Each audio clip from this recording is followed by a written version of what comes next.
2020 Sports brought by Smiley One Heating, Cooling, and Plumbing, and Bryant, Cleveland's premier heating and cooling service providers. Guardians failed to get the sweep of the Yankees as New York would win on Thursday 2-1. Slade Ciccone certainly pitched good enough to win.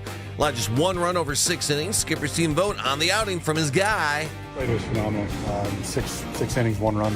Did a great job keeping us in that game. We knew kind of going into it, it needed to be a low-scoring affair. I mean, Rodon was special over there as well, and I thought Slade threw the ball excellent, did his job, gave us 6 innings of 1-run baseball. Cody Hoyer giving up a tie-breaking RBI single in the bottom of the 7th. Guardians failed to get the sweep. Guardians only 2 base hits, both coming in the top of the 4th.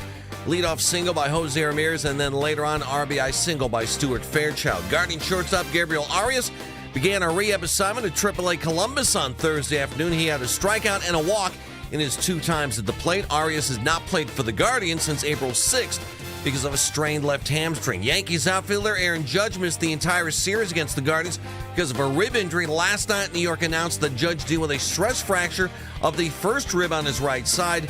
Judge will be out of action in the next 4 to 6 weeks, then be reevaluated. The Yankees do expect Judge back at some point this season. Judge has got 17 homers in 2026, but only 1 in the last 18 games. Browns have their final full-on practice at OTAs this week on Thursday. The team going to gather again today, but it's expected to be a lighter workout. The Browns gearing up for mandatory minicamp. That begins in Berea on Tuesday. Stanley Cup Finals Game 2 last night. Carolina beats Vegas in overtime 4-3. Seth Jarvis power play goal in overtime as the series now tied at 1 game apiece. Game 3 tomorrow night in Vegas. You can now find 92.3 The Fan on YouTube. Subscribe to our YouTube channel. Get the best content from our shows each and every weekday. That's 92.3 The Fan on YouTube. Headline sports news every 20 minutes right here on 92.3 The Fan. From the University Hospital Sports Desk, I'm Jeff Thomas. Up next, time for Ken Carman and the Ken Carman Show with Anthony Lima here on 92.3 The Fan. The Afternoon Drive. The 9th pick in the 2026 NFL Draft, Browns left tackle Spencer Fano. We weren't there. How did the quarterbacks look, in particular Deshaun and Shador today? Oh, they looked awesome. Those guys are freaking leaders and just amazing players. Now, if you had to say one looked better than the other, Yeah, how would you answer just that like question, maybe cap Spencer? the race for us. I won't. Oh, that's smart. That's smart. You know, I got to say, All right. you might be a rookie, but you're giving off some vet vibes with some of these answers here. The Afternoon Drive. Weekdays starting at 2. We are Sports Radio 92.3 The Fan. The Ken Carman Show with Anthony Lima. Wow, the outpouring of support for Myles Garrett from so many of his Browns. Oh, that's right. I haven't really seen that. Should we read into the fact that they just kind of went on with their lives the minute after the best Brown in my lifetime got traded? Well, let me say this about the subtraction of Myles Garrett and the addition of Jared Verse. Sitting there in that press conference yesterday and listening to Jared Verse talk, I really think he's going to be a unifier on this team. I think he's going to fit in perfectly with these young guys. I think he's going to be more of a team leader than Myles Garrett was, because as phenomenal as Myles was on the field, I don't think very many people would say that he was a great team leader while he was here with the Cleveland Browns. I think that Jared Verse is probably going to be more of a vocal leader, and he may be better for this young defense and for this young team. So I think there are some things for fans and for the players on this football team to get excited about. This is Cleveland's Sports Radio 92.3 The Fan. Yellow. Kenneth. Addition by subtraction. Subtraction. What? That's just Mary The hell Kay, are you saying? Mary Kay in the clip. The Oh. subtraction. Well, I mean, addition by subtraction. See the That picture? was the press release. They said we have subtracted. That'd be Myles amazing. Garrett from It the would be Browns. amazing if like the Browns got rid of somebody, and at the headline at the top just said addition by subtraction. I'd be like, wow, that's some good stuff. Well, you might right as there. well go for it the way social media is Might doing as it well, these days. yeah. I mean, call your shot. Do it like you want to do it. Did you see the pics of him at OTAs? I mean, this looks like a photo shoot. These were OTAs, right? That's quite literally what this looks like. These were not. This was not minicamp. The lighting is perfect. The contours, the shadowing, and the biggest smile I've ever seen from. We should be doing this over at Spire or T3 or something. Do they have a track at T3? End indoor, maybe? I don't know. They added another building. I don't go there. Well, we need to be doing this show on the road at Spire because you need to be doing victory laps this entire show. Because this doesn't. They The have whole an indoor Olympic size. the whole story doesn't make any sense. Now all of a sudden you're available for OTAs? Oh no, my busy schedule. Forget the busy schedule now. Oh, okay. So are those teammates more important for you? Why? In his defense, his busy schedule was being in L.A. and not Cleveland. And now that they happen to hold their OTAs there. It's on his itinerary. We should have just asked him. Oh, yeah, a month ago I had this. I was supposed to be working out in this uniform with the Rams. I'm going through, I will tell you this. I am going through a whole thing because this is where you plant the seed. I'm going through the entire process as a Browns fan where it's like, that I'm mad at the Browns because we're in this situation, we have to trade him. And then we trade him, right? And then, I'm mad at the Browns after the trade because they just traded him. And I knew that they had, we know that, it's a rebuild now, we got to do it. And that situation sucks. Then you go to acceptance with Jared Verse. Like, Jared Verse is so good. Now, because of the entire process, I'm at the point where I'm fighting turning Myles Garrett into some sort of a villain. I'm fighting that urge. Well, we might as well now. Because the urge is there. What's the difference? Well, we might as well now. He's going to be shoved in your face on national TV. I think, Owen, John, you guys looked it up. It's like the first 4 games are all going to be. First 3. All right, can we just. I don't want to. It's the first game of the year is in Australia. Yeah. I promise They're you playing guys. the Niners. I promise you guys. Monday, I am, unless he does something silly, I am trying not to sit there and do Myles Garrett radio, okay? I'm trying not to do it.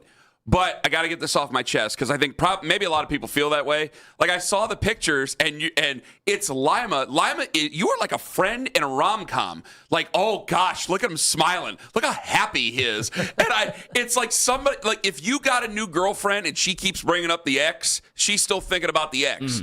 And I got Jared Verse, and I can't help. I'm still in the phase of, did I make the right decision? Did I not make the right decision? You find out he's happy somewhere else. And I'm going, I got younger. We got younger. Younger, we'll be better off. This person will be more supportive. They'll be more supportive of us, right? And our needs. We won't have to deal with any of the mental stress and any of the drama, quote unquote, the drama. So you try to tell yourself this, but you can't help it. 1:30 in the morning, you're looking at Facebook, and you go, well, I still remember her password. Let me tap in the password here and see if there's any messages. We've all done it. Don't act like you haven't. But then also, in addition to that, and it's you see like the pictures. The ex then takes off in her career afterwards, was already doing really well, but now is taking off to such a degree all right, now that you can't ignore. Now I got to do it from a guy's standpoint. For the guys I've known that have been through a divorce, like, I know that there's been movies made with Roseanne about her getting over in the divorce and things like that.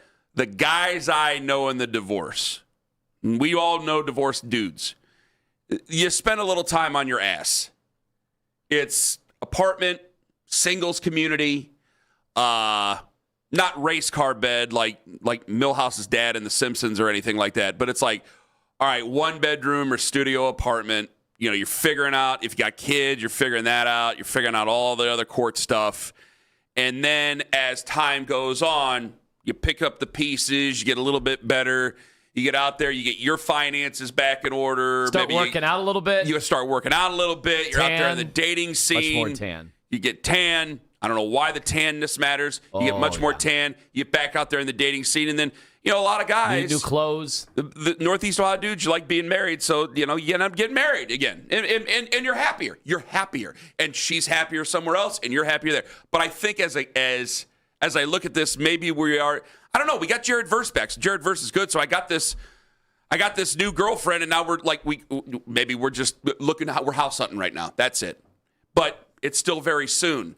And I don't want to treat Jared Verse like a rebound here. Like, that's not what I'm trying to do. So I'm dealing with all the emotions that come with this trade. And I saw the picture, and I wasn't bothered by the picture. And then it was you and several others. Boy, look how happy he looks. Kenny's at OTAs.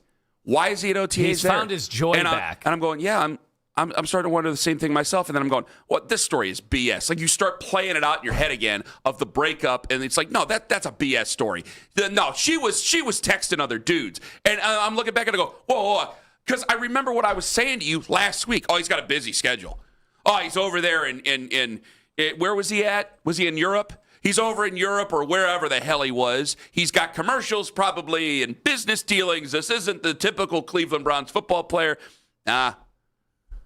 With less than a week later, because we were talking about it last Friday, now a week later, it's like, oh, yeah, we're at OTAs, which was always the sticky wicket with us. He's at OTAs, and he's feeling great. Literally the first chance he got. And it's like, oh, he's got a new team. It makes sense. Of course it does, except we were trying to say he's not a bad teammate, and now you're going to be a good teammate there. And then I start thinking about Carson Schlesinger really not being too broken up about it, and I know Alex Wright said he had to get a drink, but he didn't seem to be too terribly broken up about it. No, nobody seemed to be. I'm just going through a little bit of a process, and I'm still going through it. And I'm trying to be a person who is not vindictive or nasty or anything like that. That's what I'm trying to do. I'm just explaining my emotions in the first segment today. That's all.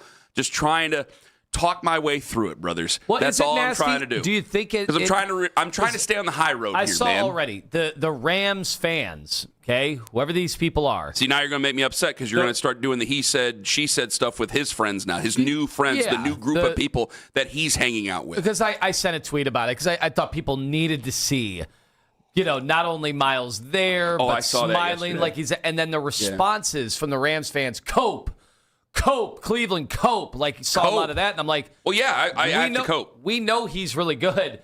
Most people didn't want to trade him. I thought it was a responsible thing to do, but if you did a poll, what would that poll have been?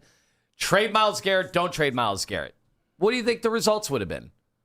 80-20 to not trade him? Like, fans didn't want to trade him. No. Who really wanted to trade him? No. But I think if you were going, do you have to trade him?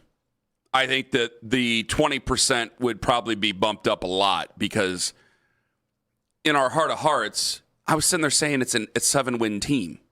All right, now I'm saying it's a 5-win team.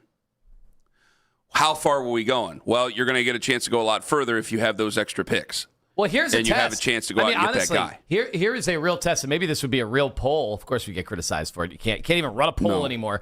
But I think a very, very a telling test would be, all right, do you want to do over on this trade completely? You get Myles Garrett back. You get that guy who's smiling in a Rams uniform who's at OTAs. No, he's not happy here. You get him back. No. You don't have Jared Verse anymore, and then the picks go away. You just gave it. So you just gave me the epiphany. He's not happy here. No. This is a happy man. Social media reactions were on X, brought to you by Shibe & Jewelers, Cleveland's premier jewelry store. You just gave me some clarity. And I want to thank you for helping me get over it until I go back into another depth of despair. This is never something that just it takes many years. He hasn't been this happy in a long. I mean, he just looks. This is a man. This is like the LeBron James. I can't believe this is my life photo. Like this is a man who is freed of the organization that paid him life-changing money that he signed a contract with. Okay.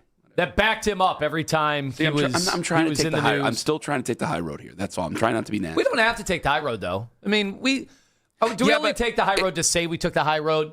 Like at some point, you want your visceral feelings. You want your real emotions. Yeah, but now we put out videos, and I know that the video is going to put out. If I start saying nasty things, I know they're definitely going to put some out there, and I gotta be careful with my words. Like. The LA fans are very, very sensitive, as Owen and I found out. Obviously. The ones that are actually real LA fans are very sensitive LA fans. Well, obviously, the fans, and we got them. That's it, season tickets. Finally, I'm done. After 30 we get those every time, but we got them again. I didn't get as many as I thought. Not as many, but we also, so what good organization trades away Myles Garrett? To those people. For the people that think and the afternoon show, I mean, they were all in on calling this a grift from Andrew Berry and Jimmy Haslam, and they were not pulling punches. The trade's a grift? Days. Now they were on, right after it happened and everything, so there was some emotion. No, they just they just thought, here we go again, another degree of incompetence by Cleveland ownership / organization. Even though everybody we've had on have been like, no, this is great for the Browns. It's a great trade for the Browns. Even though, yeah, you're losing Myles Garrett. It's hard to say that. But I do wonder when those people that are saying all those things and saying they're done with the Browns once and for all, this is the final straw. Yeah. You're seeing Myles Garrett there. Would you undo the trade? No. No, I wouldn't. So those, I want to swear hear, to God. Honestly, I want to hear from those people, or are even you like ready to finally say? I love that question. Yes. John, there's people calling in. That's the question they need to answer. I love the question. 216-474-0092. I mean, you've had 4 days to, well, this is day 4. You've had 4 days to digest it. I love what you said. You've seen him in an LA uniform. We've done the press conferences, which, can I say something real quick? Can I say one little comment? Because we kind of, I whispered it when they did it last year. I should have made a bigger deal about it now. Can we, when we do, because you will sign Jared Verse to more money. You will sign him to $100 million at least, right?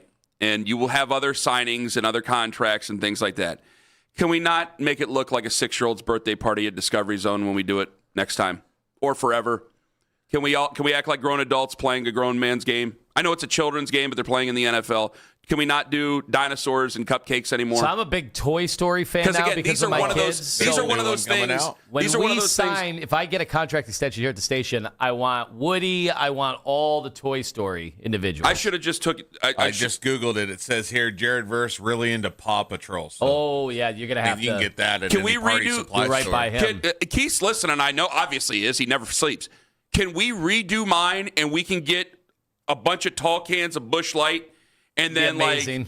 I don't like Twinkies. 35 do you guys want to do ho-hos over there? Like a ho-ho cake? I haven't had ho-ho cake in forever.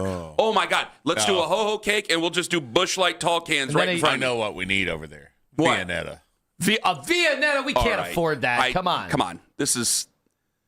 I still... Listen, I don't believe that I have earned Viennetta in my life yet, okay? I agree. Thank you. If you're going to get Viennetta, at least go to a flea market and get the crystal from there. If we're going to drink it, or if we're going to eat it out of wine glasses or champagne glasses. What yes, about go get the crystal over there. Ferrero Rocher. Bring them all up. Yeah, they're just downstairs. You get them for $169. Fantastic. You can do that. That is the one side. Because that was one of the things that's like, he's too good. I can't say very much. But I was like, yeah, it's a little weird. It's a little weird. I wanted to say, no, it's a lot weird. You have a bunch of dinosaurs sitting in front of you right now. Here's the thing. Toy dinosaurs, and we have cupcakes over here. A year later, this is a press conference. For Ken, after you do all that stuff for him and the Busch Lights are all, maybe even some Busch Heavies. Toy dinosaurs. They're all just hanging out. He gets through 35 of them like he's want to do on a Saturday when it's cup racing season. And then a year later, just remember that. You can't do it on Sunday. They do the races too late. I got to wake up too early. But then remember that, because a year later, if you catch him smiling and he's in Milwaukee hosting a radio show for 3 times the salary. We're doing this again. Goodness. After he said he'd never go. And he moves his costume emporium. Not moving the costume. The steakhouse. Folks, I went from Canton to Cleveland, and I'm just staying up here. I'll be buried up here. Well, unless Lima says something different. Lima says I'm not allowed to be buried up here, but that's a totally different story. He's a one-headset guy here. Yeah. It is one headset. I'm a one-headset radio show host. That's it. Yep. It's so great. The one helmet thing is so great considering he's the one guy who's known for tearing off one helmet. Tone, come on. One helmet guy. Is he going to tear another helmet off? He's a 2-helmet guy. All right. I feel better. Brock Purdy better watch his ass. I think that's oh, come on. I think that's how you build your rivalry, right? Well, hey. His helmet's Pack-a-Walla. Just because, well said. Just because he's gone and just because I'm a little bit like about these pictures, Brock Purdy, Lima and I have met Brock Purdy. Mm-hmm. Brock Purdy, I don't think. You've met his family. Brock Purdy ain't going to say the things that I know in my heart. I believe in my heart. That was said to Myles Garrett. I don't give a damn. Myles Garrett can come in here and spit in my face and walk out and call me words, and I will still go, I know Mason Rudolph said that. I believe it. And I believe there's something being hid. I don't give a damn. I will always be on Myles' side on that one. Always. I don't give a damn. Other than that, though, yeah, it kind of makes me think a little differently, Tone. I like that. Now you saw the pictures. I don't want to take the trade back. Let's make Jared Verse love us. Let's dig our hooks into him. Seems like he already does. And hopefully let's get ourselves a quarterback and we don't have to do this again in 5 years. Because he's a very good pass rusher. 216-474-0092. Are you no longer? I want to take this call when we come. I want to take a couple calls when we come back. Lima's got a great question. If you could take it back, would you take it back? Because after yesterday, it's like nope, made the right decision now. Also, the NBA Finals could change who you think the Cavs should move this offseason. Ken Carman, Anthony Lima. Take us with you to work on the free Odyssey app. 92.3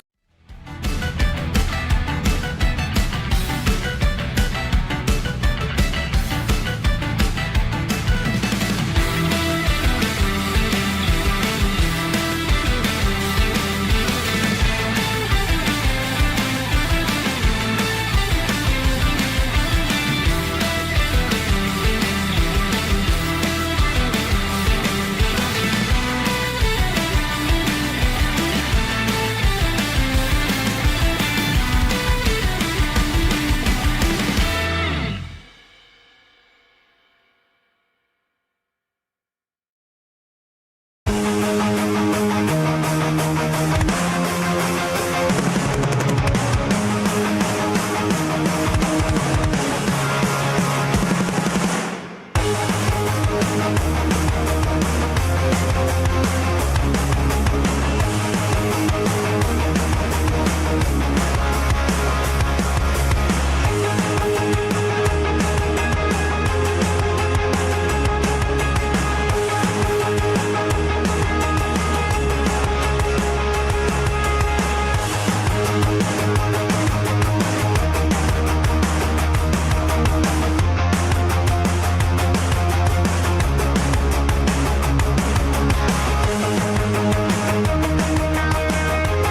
going to be on the, definitely back nine of his career at that point. It still seems like the proper time that if you were going to trade Miles, and they said consistently they weren't going to, but if you were going to trade him, there's a conversation of how much longer could you have really waited. Overtime with Jake Volnick, weeknights at 7. We are Sports Radio 92.3 The Fan.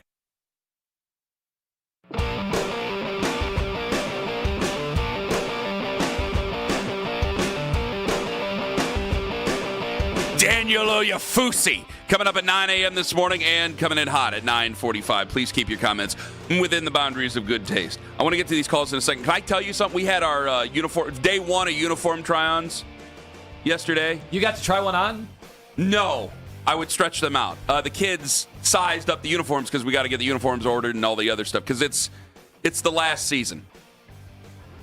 Does a coach ever announce his last season? The last season, like it's going to be the last dance. Videographers chronicling the whole thing. I should have Daryl come and videotape the whole thing because you will see me cry in October. I guarantee that. And there's a kid who got his uniform, or he got his uniform sized, and we always ask him, like, all right, because you get to keep the uniform, what number do you want? And he says 97. And I went, 97? And I go, I'm sorry, buddy, why 90? Can I just ask, why 97? He goes, Dexter Lawrence. And I went,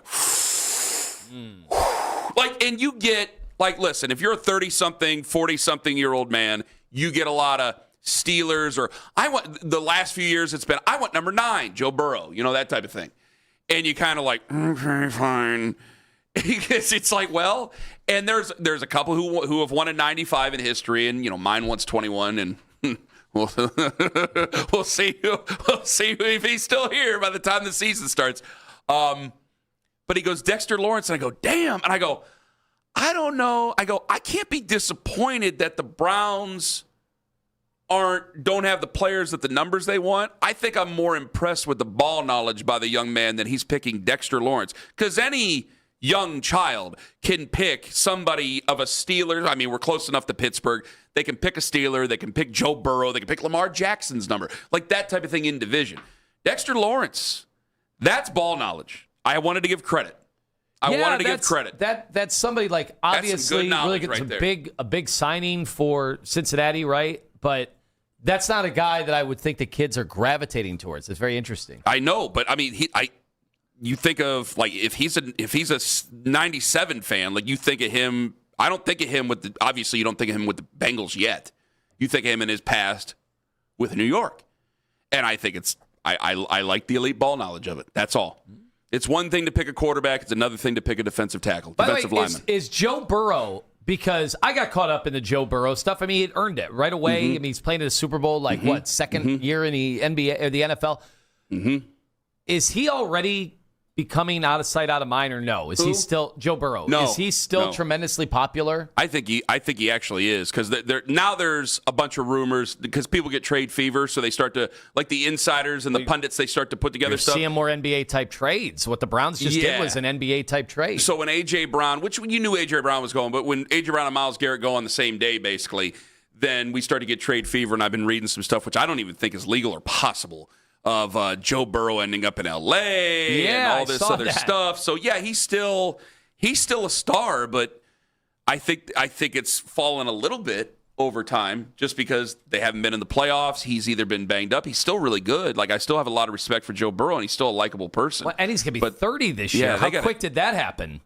In December. 30? Yeah, because remember, he was older when he got drafted. Yeah, you're right. All right, I wanted to know, do you want to take the trade back after you saw the pictures of Myles Garrett? Let me get to Josh in Akron, then I want to get to this question I have about the Cavs. Hello, Josh. What's up, boys? Hi, Josh. Go ahead, friend. All right, we won the trade. The Rams didn't lose the trade. They didn't lose the trade. We won the trade. We won the trade. All right. The reason that we won the trade is not we didn't get the better player. We didn't get the better return. It's not the conventional way you win a trade. But we won the trade because Myles Garrett, I believe, while he was a monster, I believe he was kind of holding the overall team back. And the reason I say that is you have 11 guys that are pulling in the same direction, but they're not pulling in the right direction. They're pulling in a direction that's not the direction you're supposed to be pulling. They're pulling in a direction that's trying to get one guy the sack record. not trying to win games, not trying to be, a great team. Jared Verse is the kind of guy, from all accounts that I've read anyway, that he's a team guy. He's a guy that he's going to step into that locker room. He's going to take charge immediately. He's going to be a leader. Something that we've been asking Josh, hold on. Josh, Owen has you're something to saying say. the offense didn't score points because they were trying to get Myles Garrett the sack record? No, the offense was terrible. Sound like Jadeveon Clowney. I was actually going to bring him up. Jadeveon Clowney tried to tell us years ago that this was an issue in this locker room. And everybody just wanted to say, oh, he's just salty because, Myles is so great and Jadeveon's overlooked. Jadeveon Clowney tried to tell us a long time ago that there's a problem in the locker room. That guy's a real steward of what I should listen to. Well, wait, but just because you hate just because you don't like the source doesn't mean it's not true. Now we have to examine that. Exactly. Josh kind of has the defense trying to get Myles Garrett the sack record make the team worse. No, I'm saying they're not. Their goal last year was not, let's try to win games. You could see it clearly on the field. Their goal last year was So the offense didn't try to score to help Myles Garrett get the sack record. Well, okay. At that time, this is asinine. And that you're both just sitting there allowing it to happen is still asinine. And I'm going to finish the call right now. Josh, I'm sorry, Josh. Judas Priest. Hold on. No, wait a minute. Can I mediate for a second? I get him not being a leader. I get all that. All right. But saying that the team went in the wrong direction because Myles Garrett was trying to lead the NFL in sacks. That is not the reason that the team sucks. Let me hold on. Now. You're going to get it again, Ken? No. Let me mediate here. Now you are right. Like, they were a 4-win team going into Cincinnati. 3 minutes ago, too. Hold on. Can I just get in the middle of this where he's no longer here? You're going to catch one. Well, the show has all our names on it here, so damn it, I'm going to speak. I know, so you should have done that when the call was going on. Well, I couldn't because you got so mad and then you hung up on the guy. Asinine. And you went, yeah, give more, John. Yeah. It was Josh. Whatever. Josh and Akron. Well, I respect Josh and Akron. I respect most of the callers. The name's wrong, the call's wrong, the take's Your wrong. tone of voice is wrong. This is your opportunity. This whole courtroom's out of order. Playing football for Streetsboro might have been the opportunity of your life. I'm sorry. So let me tell you this. At the time, the team was competitive, right? When Jadeveon Clowney, we thought like this was during like the Baker stuff, and we thought they should be competitive. I don't want to say both these things can be true. You both have a point. What Josh said, it does bring up my memories here, right? It does bring up my memories. And what Jadeveon Clowney says, it does prove to be something that you see into the crystal ball later on. You just don't like the source of where it comes from. Now, Owen, where I totally see your point, is going this last year, you're a 4-win team going into Cincinnati. We ain't got nothing else to deal with here. You've won 4 games. You're not good, and them going after the sack record ain't going to make them any worse. But didn't you say something about that last year, about just being too focused on the sack record and not going after wins? Didn't you say something to that? Here's the thing. That's I'm reminded of that. It's a weird thing because if you say that they have that like a singular mindset, the defense was still really good last year. So it's not like they lost the game to Carson Wentz in Minnesota because Myles was too dead set on getting sacks. Like you can't. I'm not going in that direction. That seems ridiculous. It was pretty clear the last 2 games. They had nothing else to play for. Did anybody have a problem with them going for sacks, even if it meant, I gave up a trap, run play for 15 yards because I was a little too dead set on the quarterback. Like my head wasn't on a swivel to that regard. I was just kind of pinning my ears back. I don't think any fans had a problem with that, nor do I think his teammates had any kind of a big problem with that. Like, that was kind of a career achievement thing for him to go after that sack record at the end of the year. That was all the broadcast cared about. I mean, didn't we get an enhanced broadcasting crew for that sack game? So everybody could smell it. Everybody knew what was at stake, and they made that the focus. And even, against the Steelers, the week before with Aaron Rodgers, they made it their entire goal not to give up the sack record on their watch. They didn't even care about winning or losing that game, even though the playoffs were at stake for them. Well, it's a fair point. And I just wanted to say that I could see where both of you guys were coming from. I didn't think we needed to all fly off the handle at each other at 6:30 in the morning. That's a Ken Carman classic. Stay on that fence. But it's not being on. Well, pick a side. It's odd.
It's Faygo and Faygo Zero Sugar Flavors time. For 119 years, Faygo has created the flavors that make it the one true pop for Cleveland's taste buds. Don't forget it's Faygo time at your local Mark's location. Visit them for weekly specials.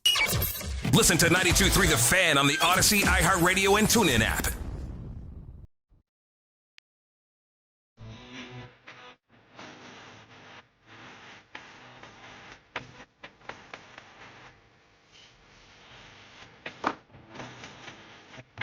A guy who I don't know if I'm allowed to name him or he won't walk into the studios anymore. He was on filling in for Baskin and Phelps yesterday. Daryl will be filling in with Baskin and Phelps today. I don't know which Baskin or which Phelps. I don't know what's going to happen there, but Daryl's coming in, which he ain't awake yet. He comes in at the 9 o'clock hour. I know we got Oyafusi at 9:01. I got to get an answer on the air from Daryl about one thing that he posted this week. I need an answer because I either want to attack him on the air or I'm going to go, oh, okay, I understand. All right, have a good show. One of the two things. It's either going to be me yelling at Daryl and Daryl yelling at me face to face, or I'm just going to say, hey, have a good day and have a good weekend. Because there's something he posted, and it's been bothering me for like the last 3 days. And I thought he was going to be on today at 8:20. I didn't know he was hosting today on the midday, and I just...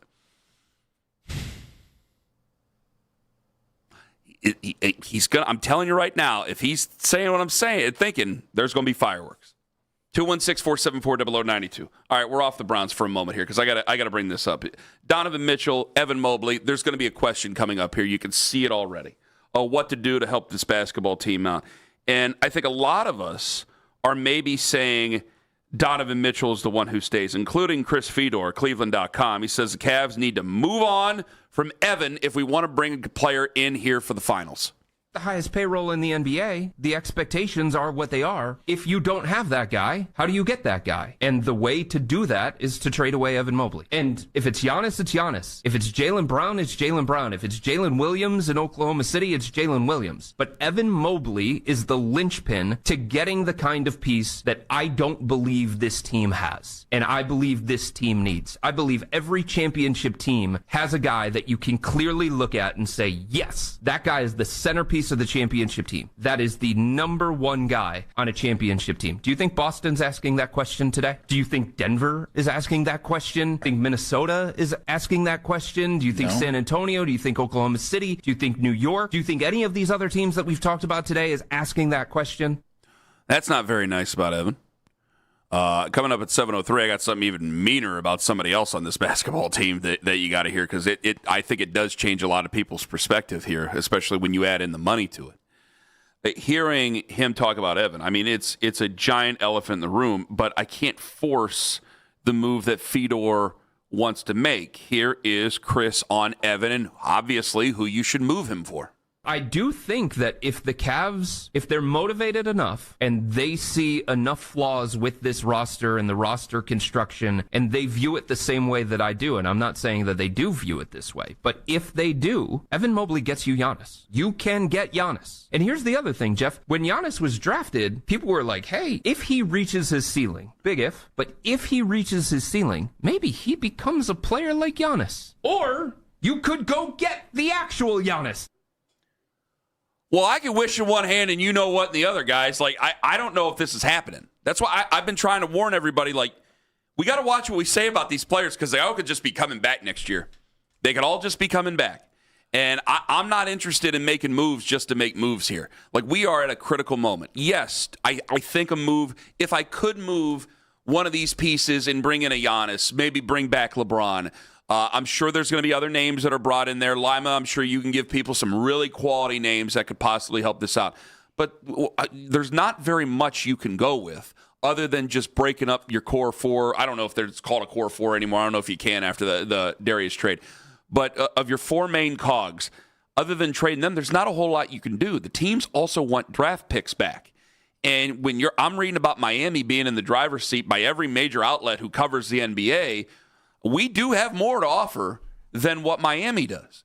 But Giannis also has some power here because he doesn't have a no-trade clause, but he does have a situation where you would want to sign him to a contract, and he could just not pick up the pen. Trade for me all you want. I'm not going to pick up the pen, and then I'm becoming rental, and you give away. If it were Evan for Giannis, and Giannis signed with the Cavs, I think a lot of people could understand that. Hey, we got to go for the gusto. Here we go. But if it's just a rental and I'm using Giannis for 1 year, and maybe I'm just lying to myself after I say this. I want to know from you. You only have for 1 year, and then I'm going to watch Giannis. I'm going to watch Evan possibly, and I don't know if it's possible. I don't know if it's going to happen, but possibly blossom in Milwaukee. That's not a smart move. Man. Well, that's a really okay. This is a few different things we're trying to factor in at the same time here, which is so tough. Which is all right. Did Donovan Mitchell answer once and for all a question that many people didn't even think was a question outside of Cleveland, but in Cleveland we wondered, has it been settled once and for all that Donovan Mitchell can't be the best player in a championship team? Has that been settled? I don't know. Not in this city. I don't think it's in this city. No, I don't think. I think it's an open question. Anywhere. I think in a lot of places, and I'm not going to give away what I can sell, but coming up at 7:04, you're going to find out somebody who definitely doesn't think so.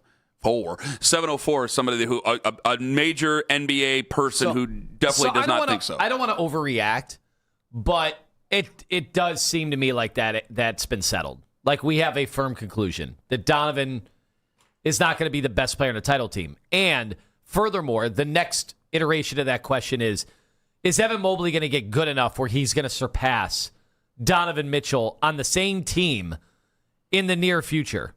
I don't think that's happening. Like, I don't think next year you roll out the balls if you brought everybody back. So are you going to advocate for moving Donovan? Well, no, this is what I want to know from fans. If the answer is no to both of those questions, are you willing to trade one of them right now to try to get that answer of having a player that's good enough Let me answer. to win and then is there a guy out there that even is possible for outside of Giannis? I look at it I look at him as a driver and three passengers in a car. To me, Donovan's your driver. Evan's in the passenger seat. You got Jared Allen. You got James Harden in the back seat. Okay? As far as big pieces of this franchise, Donovan, I think, is showing a lot of people, and it's not by any fault of his work ethic or anything, that it's just extremely difficult for a 6'2" guard to be that guy. All right? It's extremely difficult. And yes, I know what we're watching They're tonight all shouting again. The same name. Uh-huh. Yeah. I know. And we'll talk more about that at 7:04. It ain't lost on me, guys. But what I'm pointing out is that I think we're starting to learn that. With Evan, I think it's still an open question. Considering the postseason he had, and I know he had a couple of farts, but considering the postseason he had some awesome signs, I think that book is open. I think that book is open saying, hey, maybe he can be that guy. Because I go, man, he's 5 years in. Is he ever going to get there? He's only 24. He's 5 years in, but he's only 24. Well, what about Victor Wembanyama? No, he's not that. I can't compare him to Victor Wembanyama, and I'm not going to. Chet Holmgren, let's have that conversation. Like the Chet comparison has been at times not favorable for Evan, and now today people are like, oh, he's better than Chet. Exactly. And if I can get a guy who's better than Chet, who's supposed to be that guy, because I think a lot of people, now you can correct me if I'm wrong, I think a lot of people thought he was going to be the piece, not necessarily Shai Gilgeous-Alexander, who was going to be the leader on that team. And I'm sure there's a lot of revisionist history there. But I think a lot of people thought that he was going to be the one to raise the expectations of Oklahoma City. SGA is an incredible player. I don't mean to be disrespectful to him. But I think that we go with preconceived notions. Maybe Evan is still in those preconceived notions. I'm not sure. But because of what happened this playoffs, I got to look at it and go, are we just moving off of Evan for something that I don't think that we can really still do? Or do we need to look at this for the good of this franchise and go, maybe it doesn't always have to be quote-unquote blown up considering the way that the second apron works now, considering the way that the CBA works. I do think that there is a real discussion to be had amongst fans about if you're going to make a move. I think a lot of people said, Evan's a guy. After the postseason that he had, after what we've seen, I don't know if Evan's the guy. I don't think Evan's the guy as much anymore. And I think it opens up more of the conversation about you can't really do anything with James Harden. I think it opens up more about Donovan Mitchell. Of course, I think that would be like cutting the head off the snake for everybody. And then obviously there's conversations to be had with Jared Allen. But Jared Allen is a very, very, very high value player, especially with the contract that he's totally outperformed in his career here. 216-474-0092. Have you as a Cavs fan toyed with the notion of maybe Donovan instead of Evan being on the move? I just want to know from you. I want to know. These are emotional things we're talking about here, but you're watching a finals, and I think the results could change the way you think the Cavs should think this offseason. And there is a major NBA thinker who might have beat you to the punch on that already. You have to hear what he said at 7:04 on The Fan. It's Anthony Lima for Fanatics Sportsbook, and it is a Fan Cash Friday. What does that mean?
filtered right to your phone during this offseason by following the Browns playlist and 92.3 The Fan on the Odyssey app. Headline sports news every 20 minutes right here on 92.3 The Fan. From the University Hospital Sports Desk, I'm Jeff Thomas. Catch Afternoon Drive with Nick Wilson and Jonathan Peterlin live on YouTube each and every weekday from 2 to 7 p.m.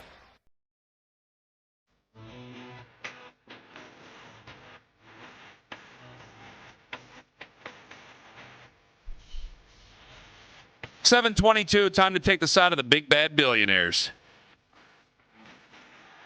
9:01, Daniel Yapusi will join us on the show. About time, Kenny. It's about time you came around. Coming in hot, coming up at 9:45. 216-474. Trickle down economics, Kenny. 0092. Stop giving it away.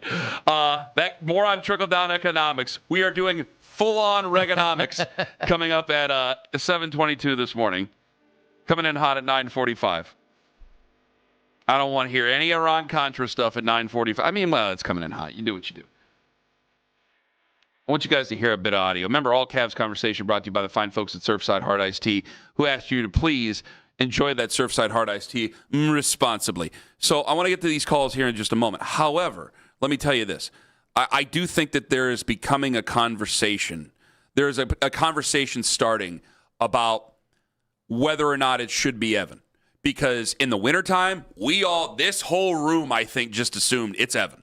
If you're moving anybody, if you have to go on, it is Evan Mobley. And now I think it's changing a little bit. And I think that how many people have been watching the finals, by the way? Do you think how many people watched the finals in game one? Because I thought a lot more people around here watched finals in game one than I thought. Well, I wondered about that. Because I didn't know if there was... There's a statement to make here in a second. Because, I mean, we're in the middle of June. There's sometimes NBA fatigue, but it's a team that just beat you, so I didn't know how that would register. So I thought plenty of people still in this area did watch the NBA Finals. And you saw Jalen Brunson. Karl Anthony Towns was great in game one. But you saw Jalen Brunson will his team to victory, it seemed. How many shots did he take? 31? 31 shots Jalen Brunson He wasn't efficient, but... he was able to make the big plays down the stretch. The final's the final, and the final score is they won by 10. So you take what you can get, and I know game two's tonight, and we'll see. But depending on how this finishes, I mean, this is a team that's on an unbelievable run, the Knicks are. I think it paints our feelings about what the Cavs should do in terms of their future, near and far, with maybe a trade. And John Hollinger, who is on Hollinger and Duncan. No, this is Nate Duncan, I beg your pardon. On with John Hollinger.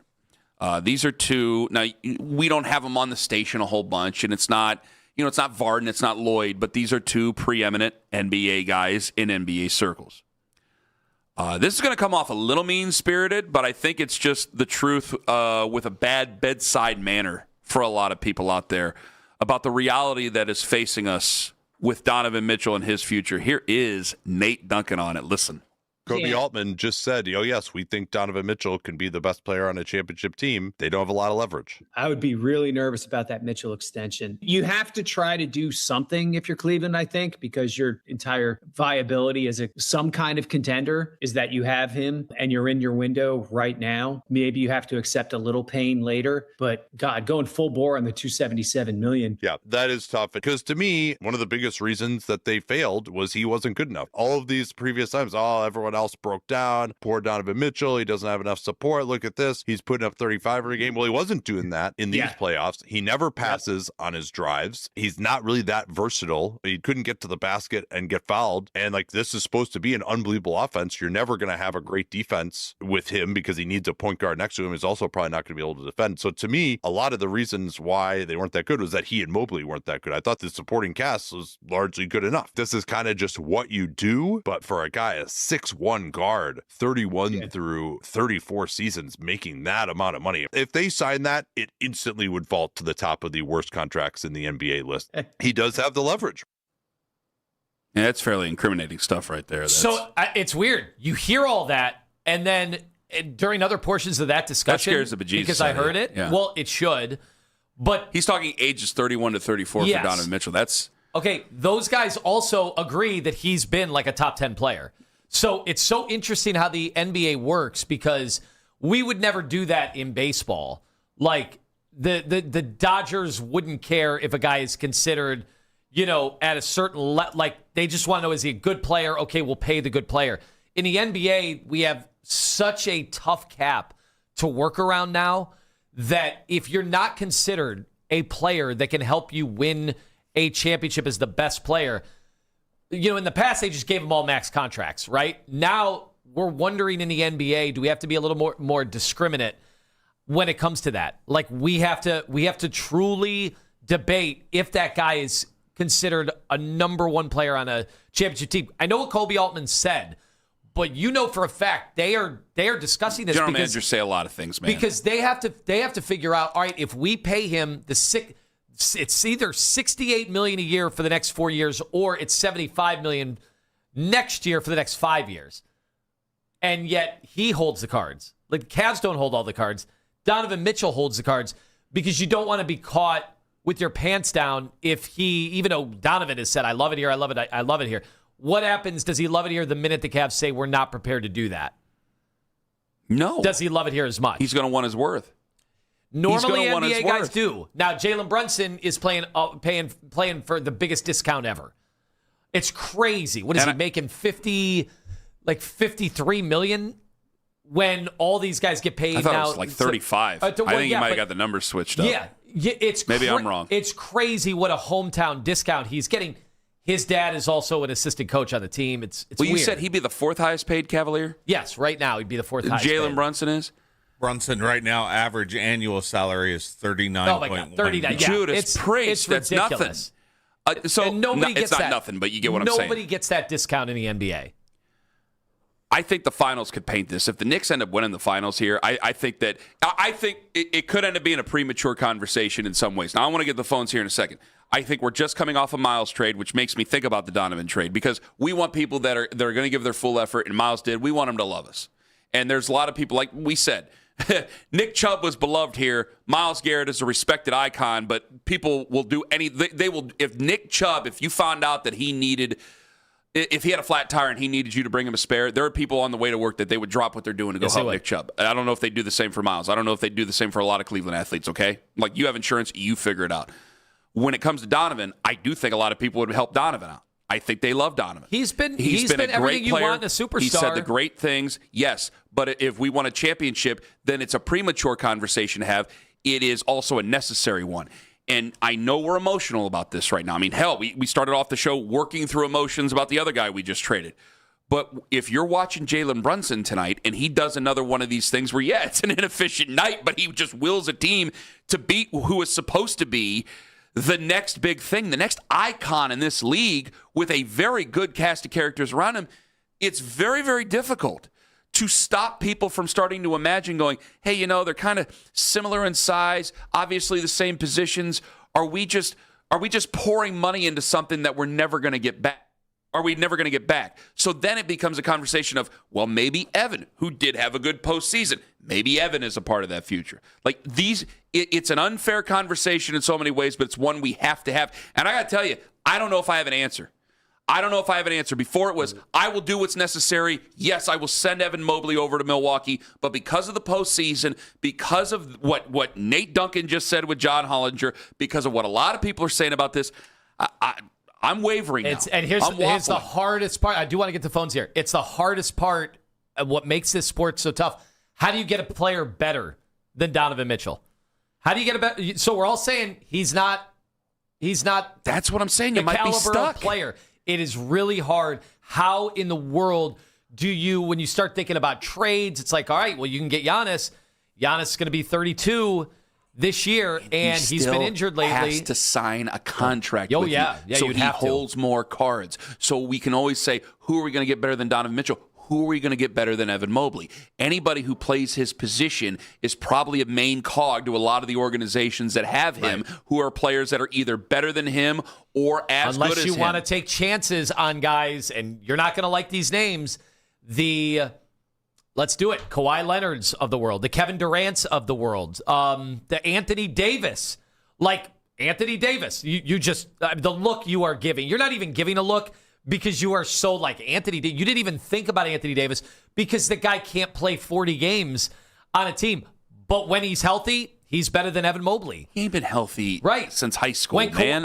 Kawhi Leonard last year was better than Evan Mobley, but he also got knocked out in the playing game. I hope people saw me on YouTube. I did not like. There's no way you like my reaction. Kevin Durant, at his age this year, I think was better than Evan. Now you could say, well, two-way. He's not playing defense like that anymore. Well, he's also, if it weren't for LeBron, he'd be the player of the generation.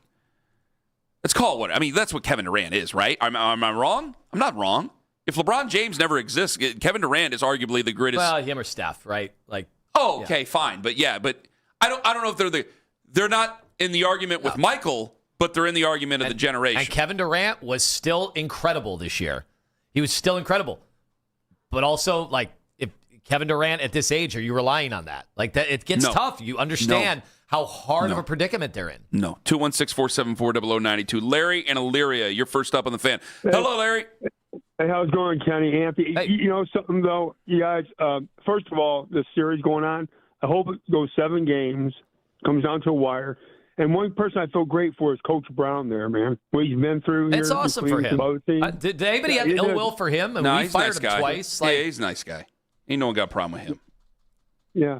I'll tell you what, Anthony made a great point about health, though, with Giannis, the other players, if they're available. That's the thing about this trade, you guys, with Evan. I mean, Giannis, I see what with him, but when they shut him down during the summertime after that there, because the reason they probably did that because it's trade value. That way they can get rid of him. And ship him off some other type of players. That's what I see from that. Well, I know they had a fight about that shutdown, too, if I'm not mistaken. But go ahead there. Yeah, you're right. The NBA was talking about that. You're right. Do you think that the finals, Larry, could change the way you see it?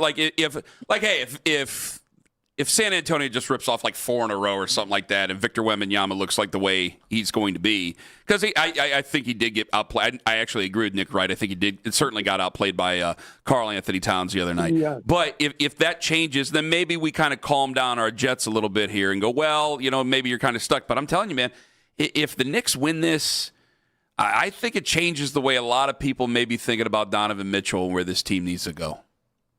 Well, right, because the gentleman you talked about, you had that interview there about Evan. Is he worth it? I tell you what, Jalen Brunson right now for 6'1", like you talked about how he wills everybody there. That guy definitely deserves a raise, big time. If they pull this off. But one thing about the Cavs, you guys, I think the problem with us basically is that 3 spot. You know what I mean? That Dean Wade, man, we're no production from there, Kenny and Anthony. I mean, the scoring from there for the whole series, you wouldn't get nothing whatsoever. By the way, because he's in a weird spot. Can I address him when we come back, Larry? Thank you very much for the call. Let me say one thing about Dean Wade when we come back. Actually, 2 things I just thought about Dean Wade when we come back. And I want to know, could the finals change the way you think that this team needs to be built in the future? Because they got to make trades after the finals. But if Jalen Brunson and the Knicks end up winning this thing, I do think a lot of people are starting to wonder. It's not that they don't love Donovan anymore. It's not that they don't think Donovan's a fine player and has been great for Cleveland and loves Cleveland and all that other stuff. Let's not get all too emotional about it. But you know what you may be thinking if it goes that way. 216-474-0092. Is there a discussion between those two guys? And it's time to take the side of the big bad billionaires. That's coming up on The Fan. Friends, Ken Carman here for Window Nation and WindowNation.com. I want you.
channel. Get the best content from our shows each and every weekday. That's 92.3 The Fan on YouTube. Headline sports news every 20 minutes right here on 92.3 The Fan. From the University Hospital Sports Desk, I'm Jeff Thomas.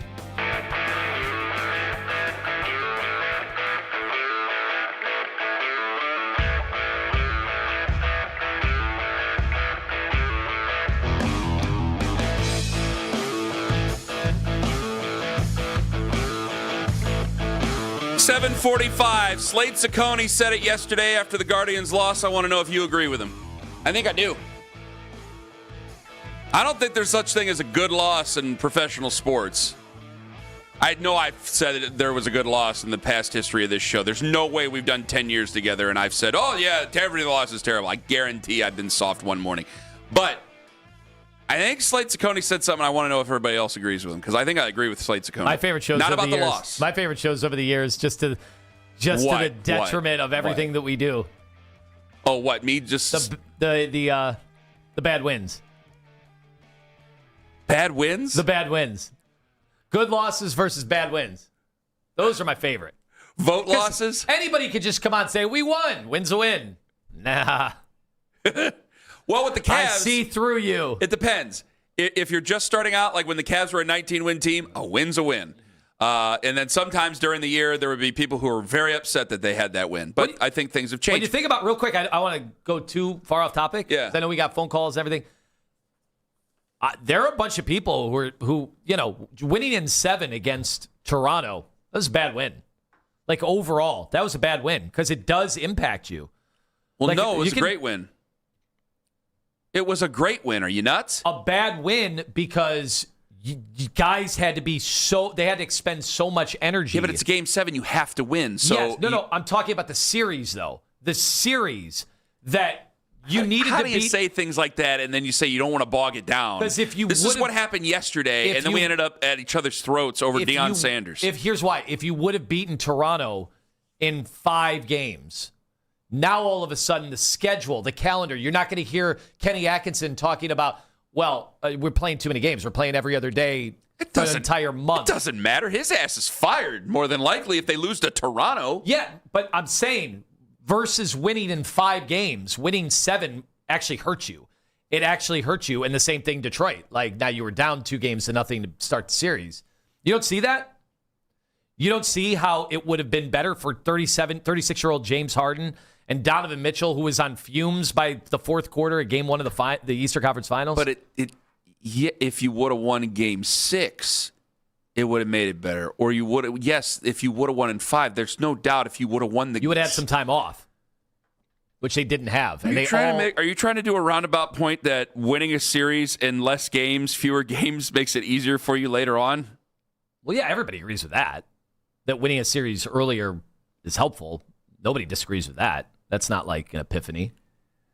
No kidding. That's why I wonder why you're saying all this. I'm saying overall, that was a bad... I know you're looking at me. I should look at you. That was a bad win. That was a bad win. A win in 7 games is worse than a win in 4 or 5. I think that's common sense. You ever have those moments in life where it feels like your soul is floating out of your body and you're like, well, how am I here? I am so baffled at Ken's response to this. How late were you up last night? Not that late. Really? Because this is not one of the smarter things I think you've ever said. What do you disagree with? They had to win Game 7 no matter what. We're not talking about the same thing. We're not talking about Game 7. Can you help me here? We're talking about winning the series in 7 games. You're thinking the same thing I am, aren't you? Yes. You're thinking I'm talking about would I have rather won or lost Game 7? No, I'm saying the series, it was overall a bad experience. You needed to win that series in 4 or 5 games. Not 7. I think everybody says that. Oh, okay.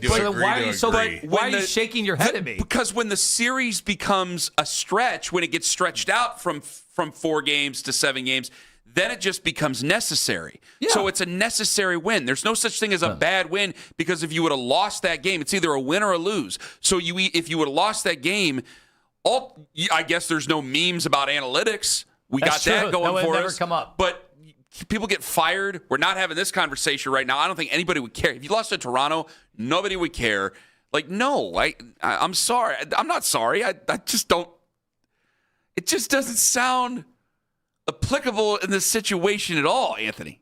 It really doesn't. I thought I explained myself pretty. You did, and I still think it's a. I'm sorry. I think it's a dumb thing to say. We'll just agree to disagree. I guess Kenny. so. I guess so. Because I don't think it's so dumb, but you do. You want to go phones? That's the difference between us. You want to go phones on that? Go ahead. All right. Let me get to Justin in Brunswick. Justin, were you paying attention to what Tone just said? I wasn't. I kind of know what he's saying. A bad win could give a fan base false confidence. Maybe that's what he's trying to say. Possibly. No, that's not what he was saying. Okay, no, well, he's saying he's saying the Cavs were tired. Of all the types of wins you could have in the Toronto series, we had the worst possible. They would have been more rested for the season opener coming up. I mean, that's a positive. Go ahead, Justin. Definitely. What were you going to say? I would have liked to swept all the series. Yes. Yeah, so would I. So we're in but agreement. I would like that more. So Ken you agrees. might as well Thank said, you. You might I as well have said the appreciate sky was blue. I agree with you about that. I appreciate it. Ken came around. So I just wanted to say I think I am ready to give Evan Mobley the keys to the bus. Oh, you are? Okay. But I really want to talk about a play that bothered me during the next series. I think this is game 2. Evan Mobley's in the corner. You waited over a week to tell us about play you bothered you? Where the hell you been, Justin? Yeah, it's Come been on. bothering me a while. All right. And he's in the corner, and it's just OG Anunoby in the paint, and he drives to the paint, and he dishes it to the top of the key for a missed 3. All right. And I was really hoping to see Evan Mobley go and attack the rim and, at worst, get to the line. So there was a lot of that. Honestly, you said one play. There was a lot of that in all the series where he was being defended. Let's say in the opening series, the bad win series against Toronto, RJ Barrett. He had RJ Barrett on him a bunch and didn't know how to use that advantage. You saw it in every series. Question. Is it a hierarchy problem or is it a confidence and aggressiveness problem? Do we need to get Donovan Mitchell to bring the best out of Evan Mobley, or do we need to tell Donovan, hey, we got a great young talent. We need to give him this rock. We got to get him going. He needs to be 25 and 12 for us to be dominant. But now another question is he ready for that? And this is where the conversation just goes in circles here, and I hate to do it. Who do you trade Donovan for that is going to be better suited for this team? I think I try to call Jaylen Brown's agent and try to see if he wants to be the best player on a different team. That's definitely that. That is definitely that guy. That is 100% that guy. Thank you very much for the call, Justin. I mean, you can call for Jaylen Brown. I'm higher on Jaylen Brown. If Kobe did that, I'd carry him down the street. Man, there are so many people in the NBA that hate him, that think he sucks. I love him. I think he's great. I love him. And they're going to bring up the dribbling. They're going to bring up the things he says on Twitch. Don't care. I don't know what has he said on Twitch. I don't want to approve anything that I don't know what he said. So never mind. I don't want to ask about that. He's just been very vocal about the NBA awards and his standing and all of that. I don't care about that. He's got a lot of Kyrie to him. Oh, okay. But there's good and bad in that. Like, he thinks he's an alpha. He thinks he's better than Jason Tatum. I know what he. I think and at I know what times he's. I thought he was too. Yeah, I would want Jaylen Brown. I would want Jaylen Brown sincerely, like badly. Would want Jaylen Brown. And he's so good. No he offense also, to Donovan. He drives. He'll drive you crazy too. He's that good, but then has certain inadequacies that get magnified. But I mean, that guy is a awesome two-way player. He is you will not be questioning his defense at any time. I got to go see what he said on Twitch. The only thing I know he ever said about was the royal family, and I agreed with him. Let me go to Rob in Strongsville. Hello, Rob. Hey, good morning, guys. How you doing? Doing well. Go ahead. Good. Hey, listen, I totally agree with the caller just before me, and I think it makes perfect sense. I think Evan Mobley got stunted from day one. When you're drafted number 3, you're coming normally to a really crappy team where they are going to depend on you. You are going to be everything. And for whatever reason, I think I agree with this. Yeah. Talent changes and everything else. The team was better than they expected. The team outperformed that year. So he wasn't getting the ball on every play. He wasn't the focal point. So he's never had the chance to be the man. And every move they've made since then has moved him further away from being the man than closer to the man. And I think they either need to take a step back and make sure, like the earlier caller said, everything runs through him, which might click you back to 40 wins next year. Or if you deal him and he goes to a crappy team, in 2 years, you're going to have to be like, oh, my God, look, he's a superstar. We gave up on him. because he just needs that situation. Being the third guy in order or fourth guy to the trough is never going to get him there. I think we've also. Get the best out of him. I agree with you, Rob, because I've said this with you. Have a good day. Thank you very much for the call. I agree with Rob. I think that we have confused him at times over what he's supposed to be. I still think 5 years in, he's not exactly sure what type of NBA player he needs to be. I really do. I mean, the forced threes and stuff like that, I thought at that time that was the right thing to do. And he's just still not comfortable. I know the gather takes forever, but I think because the gather takes forever, and that's probably just a natural thing, it feels like he's unsure of every shot he takes outside of the cylinder. It makes me feel that way about him. Because the gather is so long. Yeah, he doesn't have a lot of go-to moves, and it doesn't look fluid. It doesn't seem like it. Because I think he's been told 1,000 different things since he's got here about what type of player they need him to be. Because remember, it was like, hey, shoot threes. Stop worrying about anything. You got to shoot threes. We got to have you to be a threat outside so we can open up other people. And I just don't think that that's his game. And I think he probably knows that. And I don't know what he says to any of these other people. I'm sorry. And then also getting drafted by the Cavs. That's very interesting. You know, it's funny. They used to say that about Darko with Detroit, because he ended up going to a team that was already contending. And so it was not a focus on getting him better.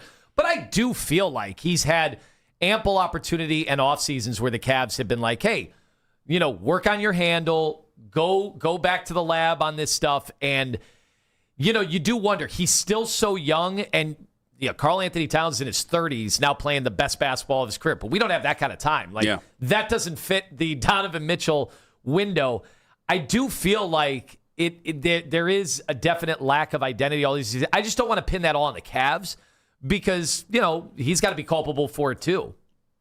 Well, I mean, he's got his own trainers back home. He seems to put in. I'm not just trying to. I'm not trying to put off all the blame off of him, but I do think that naturally there's been some confusion. Like, I don't even know what type of player he needs to be. I don't even know if he knows what his body needs to look like. And I know that, like, obsessing about the young men in the NBA and their bodies, but, like, that is a thing. Like, what weight is he supposed to play? Remember, every offseason, it's like, look at how bulked up he is. And I'm like, I don't even know if he's comfortable playing like that. Rob Manfred, for the first time, you said yesterday, and we couldn't get to it. You and I got into a big argument about Deion Sanders, which actually we ended up agreeing with at the end of it. Not a lot of other people did, but Rob Manfred, for the first time, says that he is concerned about a lockout. Like, he is now, when the commissioner talks about it, because of what's gone on. And the Major League Baseball's Player Association says that $500 million could be taken from their kitty.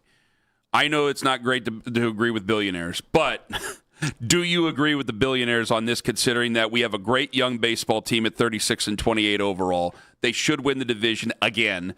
They're in the driver's seat again to win the division. And I got a team that I think Bazana can be here for a long time. I think that DeLauder obviously can be here for a long time. I think once Rafi Velasquez gets here, he's going to be here a long time. Like, there's guys, and I'm thinking I can sign these guys and make them a part of. We had this out last week. I know we did. Not a fight, but we all, like, kind of talked it out last week. We were talking about a floor. Do you find yourself agreeing with billionaires for the first time in your life? Well, almost begrudgingly. When it comes to sports. Almost begrudgingly so in this case. Like, the Players Union has always been, what have we said about Major League Baseball and the Players Union compared to, you know, the other sports? Like, you have the NFL Players Union bickering to get their right to smoke weed. Like, they had to collectively bargain that, and in exchange, they gave more hits, more games. $50,000 a missed practice just to smoke weed is not good business, man. Right. Like, it's not. They never have leverage in the NFL. But baseball, you know, they are very powerful, and it's led to work stoppages in the past. And in this case, you know, I know there's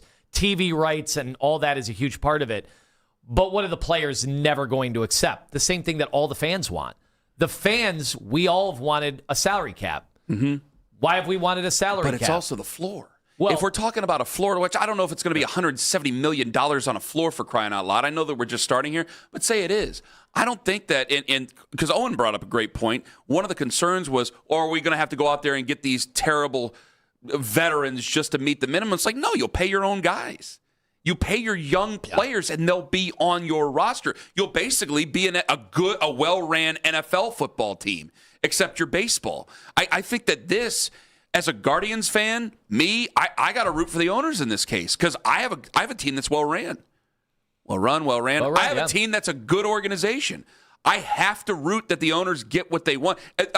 Maybe there's some dark stuff that I haven't looked at yet, but just looking at the salary cap and salary floor and seeing this, I got to go with Manfred. I got to go with the owners, and I got to go against the players because I want there to be baseball. I think I have a good young team that could actually strike while the iron's hot, and I think it makes us even better that we don't have to worry about it if there's a floor because then we can just pay our own guys. And if there's a ceiling, obviously they're just not going to leave because this is a good situation.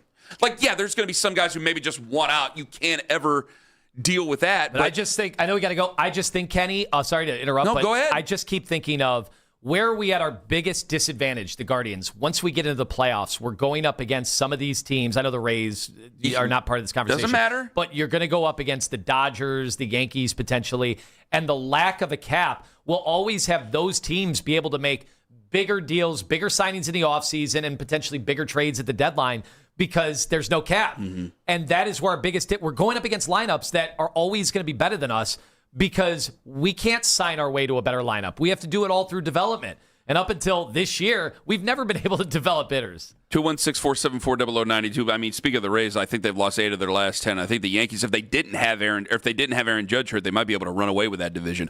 More on that because Slade Ciccone said something that I think I agree with. I want to know if you agree with it. This was in the postgame after losing to the Yankees yesterday and how good a thing it could be for the future of the Cleveland Guardians. That coming up at about last night on The Fan. Extend Technologies, where it's all about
nothing to do with me. I mean, they moved the meeting. I didn't miss it. I was just trying to get a sweet haircut. How it is when you win in Cleveland, man. They love you. When you lose, whew, it's the way it should be. He's a piece of crap. The kid, he sucks. He's sucked his whole career. I got rumors about him. He couldn't please his wife, so now he's divorced. That sounds really good, but I'm not 6'5", and I don't have the athletic ability to play in the NBA. Now, the Ken Carman Show with Anthony Lima give their thoughts on what you might have missed about last night. After a great start to the series, the Cleveland Guardians lost the series finale against the Yankees 2-1 yesterday afternoon. They mustered just 2 hits all day, but Slade Ciccone did say this after his start. We can compete against any team in this league. We have a lot of really high-quality young players that are just getting better, and that's dangerous, especially when you look at where we're at right now in May. In June now, but through May. If this team for the next 4 months just continues to learn, grow, and build on the experiences that we go through, it's going to be a dangerous team down the stretch. And that's our goal, is to play our best baseball when it matters the most. Yeah, Slade got that out over Yankee staffers moving everything around. Well, I was going to say, it sounds like he's sharing a secret about how good the Guardians are. I agree wholeheartedly. I came away from this series and many other series that the Guardians have played already so excited about this season, excited about their future, because you got young guys, rookies, contributing to this team, and they're winning and how good they are. And they were picking up Jose Ramirez. Jose Ramirez, if he continues to get hot, I think that they are a really tough out for any one of these big market, high-spending teams out there. I think that this is a team that could definitely be in the ALCS by the time that this season is done. We'll roll the dice once you get there, but I think this is an ALCS team right now. Absolutely, just as long as they don't trot out the lineup. They trotted out yesterday on the proverbial getaway day. You like David Fry leading off? Yeah, so that's one of those. I have buddies. You wouldn't believe this, Kenny. I have a couple baseball threads on my phone, believe it or not. Who are you texting from baseball? And when the lineups come out and anything is notable, immediately and maybe for some other reasons too, maybe they're putting some tokens on some of the games. We'll just leave it at that. So when they see the lineup that was out there yesterday, they're like, aren't we trying to get out the brooms for this game? And again, part of that is, you've already won 2. You've got to think about the very few opportunities for rest when it comes to the season. But they weren't very optimistic. And then look what happened. Like, they had a legitimate chance to win that game. It's just, how many hits did they have yesterday? 2. They had 2 hits. So it was exactly what you probably thought it was going to be. Almost a scheduled loss, if you will. But I totally agree with them. Like, this team, of course they can beat anybody. I mean, that's baseball in general, but we're talking series, like actual series when we get into October. Like, this is and I've been optimistic before about their chances. I'm so much more optimistic about their chances because it's not all on just Jose Ramirez this time around. Doesn't seem like. Go ahead. And the Guards get the Yankees again next week at home, so we'll see more of that series potential ALCS. Is it a little bit easier for you, or because I don't think it's fool's gold or anything? Aaron Judge, were you going to bring that up about last night? I was going to bring it up. Yeah. Oh, I'm sorry. Go ahead. I don't want to give away. You got Aaron Judge. Aaron Judge didn't play. Does it cheapen it for you? Does it cheapen the series? No, I don't. I don't think it does. Now, he's a very, very, very, very, very big piece. He's a Hall of Famer. I can't take anything away from that guy, but him being out, he's going to be out 4 to 6 weeks. And then after that, I heard Jeff during the warm-up show, they still have to evaluate after 4 to 6 weeks. So I know Jeff Passan had said it's not as bad as what they thought it was going to be, but it still could be, 4 to 6 weeks? You're talking July, we're talking August, but late August by the time he's back? Maybe mid-August? Being conservative about it. They have a payroll of like $340 million this year. Yeah. To take Judge they out should of be that, able to afford it. I still think they got a pretty good baseball team. Stanley Cup Finals Game 2, the Carolina Hurricanes evened the series at a game apiece with a 4-3 overtime win over the Vegas Golden Knights. Carolina headed into the third period down 2 goals. They netted 3 straight. Vegas tied it up with 1:20 to go. And here is how the game sounded as it ended in overtime. These gentlemen would quiet all the critics wondering where they've been if they score the game winner in overtime. Goss to spare. They score! Seth Jarvis quiets the critics and ignites the crowd. I think there is a very good case to make that Sean McDonough is the best play-by-play man in all of sports. I'm biased on this one. I love Sean McDonough. The best in all of sports. I think he's definitely underrated. Kenny, he is my favorite. You know that. I've told you that over the years. He's not. He doesn't have he's got an awesome voice, but what's so funny about voice cracks. His voice cracks for the biggest moments, and he's embarrassed about it, but he had to accept it over time. And this was a guy that was calling the World Series in his 20s. Why doesn't he just do the Jim Nantz? Jim Nantz never gets really excited. But that's what's awesome about McDonough. It's hello, that friends. He sounds like he cares a lot more about the big events. Him doing college football and then the Big East tournaments back in the day. He does golf on the radio. He's done lacrosse national championships.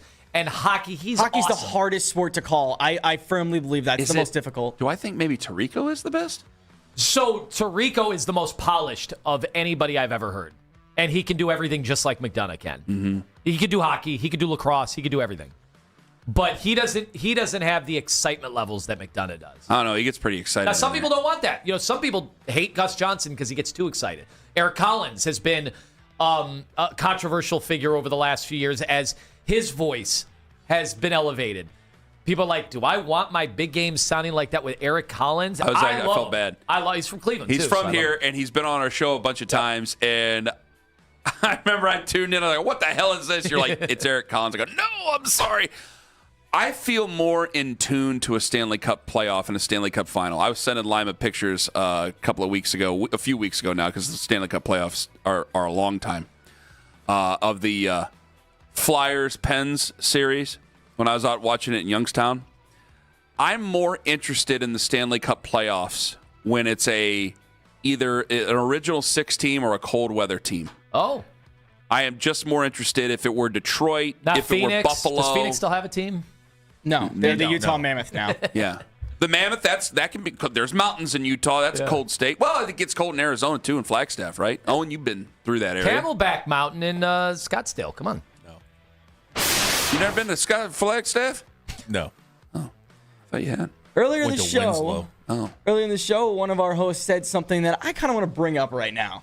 What? So you try to tell yourself this, but you can't help it. 1:30 in the morning, you're looking at Facebook, and you go, well, I still remember her password. Let me tap in the password here and see if there's any messages. We've all done it. Don't act like you haven't. That's creepy, Ken. That's weird. It's also a crime. Is it? Is it a crime? Yes.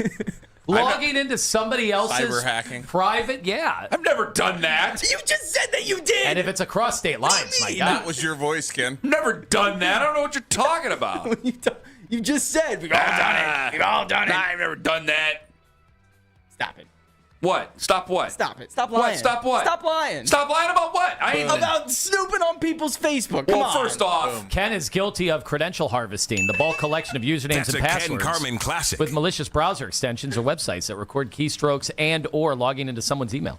Someone needs to get in his brain shark and do the. You're telling me you don't know anybody who's. First off, I've never done that. You just said you did. I've never. You just said you did. Was that edited, Owen? No. Johnny got that. It's No. not edited. As a taxpayer, well, I guess you're just going to have to take me to juvenile court now, aren't you there, John? Okay? Has he passed the statute of limitations? Since I was a tax-paying citizen.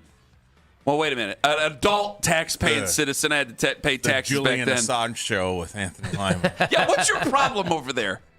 I'm just making sure that, you think you know somebody when you host with them, and then you find out I don't know your password on they Facebook. are violating ex-girlfriends. I don't know you. You make me sound terrible. Why did you guys do this? Did Keith put you up to that? I plead the fifth. Okay, you can't say you plead the fifth because You then it's can't pretty say you plead the obvious. fifth when you what just you're came up after to. me. You can plead the fifth all you want, but Ken's going to find a way to get in there and figure out who did it. He already knows your passwords. What do you think the cameras are in there doing? Ken's just the ultimate fisherman. Fisherman with a P. You never tried to find out other things? You never loved anybody. You don't know. I don't even know if you love your family that you have now. How could I say that you ever did it? John's too young. He's definitely never did it. Some of the lurid stories he tells us, Judas Priest. You're like Bob Guccione over there. I had no idea. Do you know who Bob Guccione is? We should get him as a guest coming up on Friday. Next Friday. Bob Guccione is from the New York Post. He's a sports writer. Bring him on the show. I'm so sure, Ken. You going to give me another person that's not real or somebody that committed a crime? No, I can't, because all the names that we've given to you, we would have to dump all the names because they're horrific names that you have actually tried to run down as guests for us. You get Edward Snowden on the show.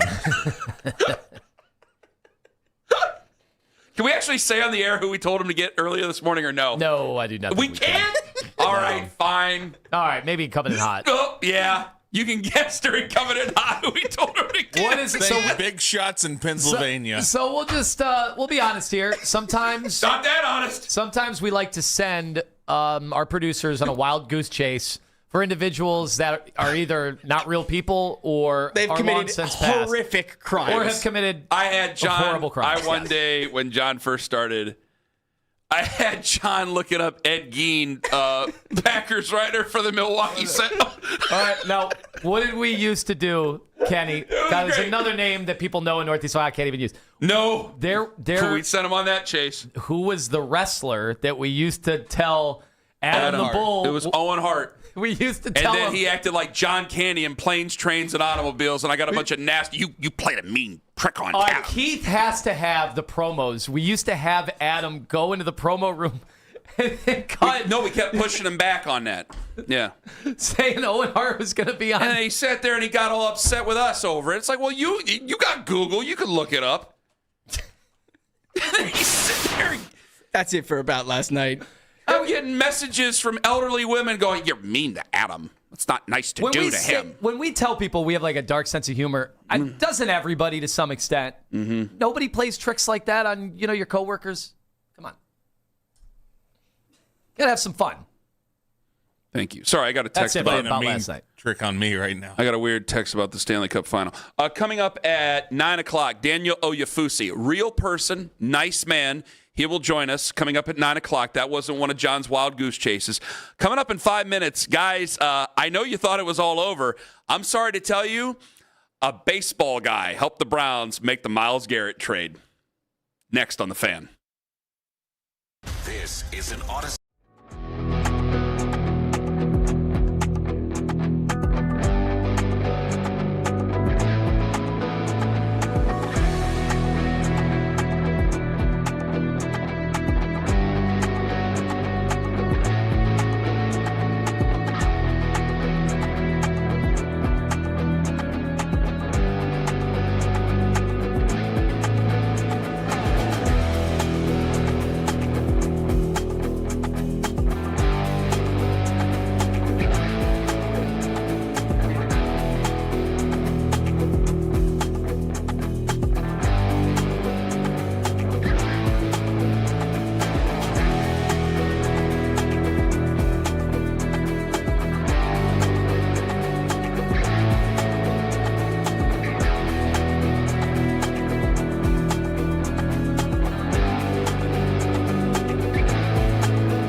20% off. That's radio to 64,000.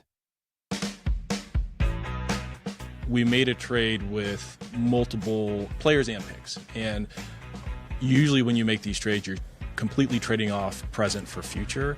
And to get a player like Jared in the deal where the defense still maintains its excellence, that was really attractive to us. That is Andrew Berry just the other day talking about Myles Garrett's trade. Albert Breer has dropped a bombshell of an article. Lima was going through it a little bit during about last night. We will have Daniel Yafusi joining us at 9 o'clock. Now, Albert comes on every Tuesday.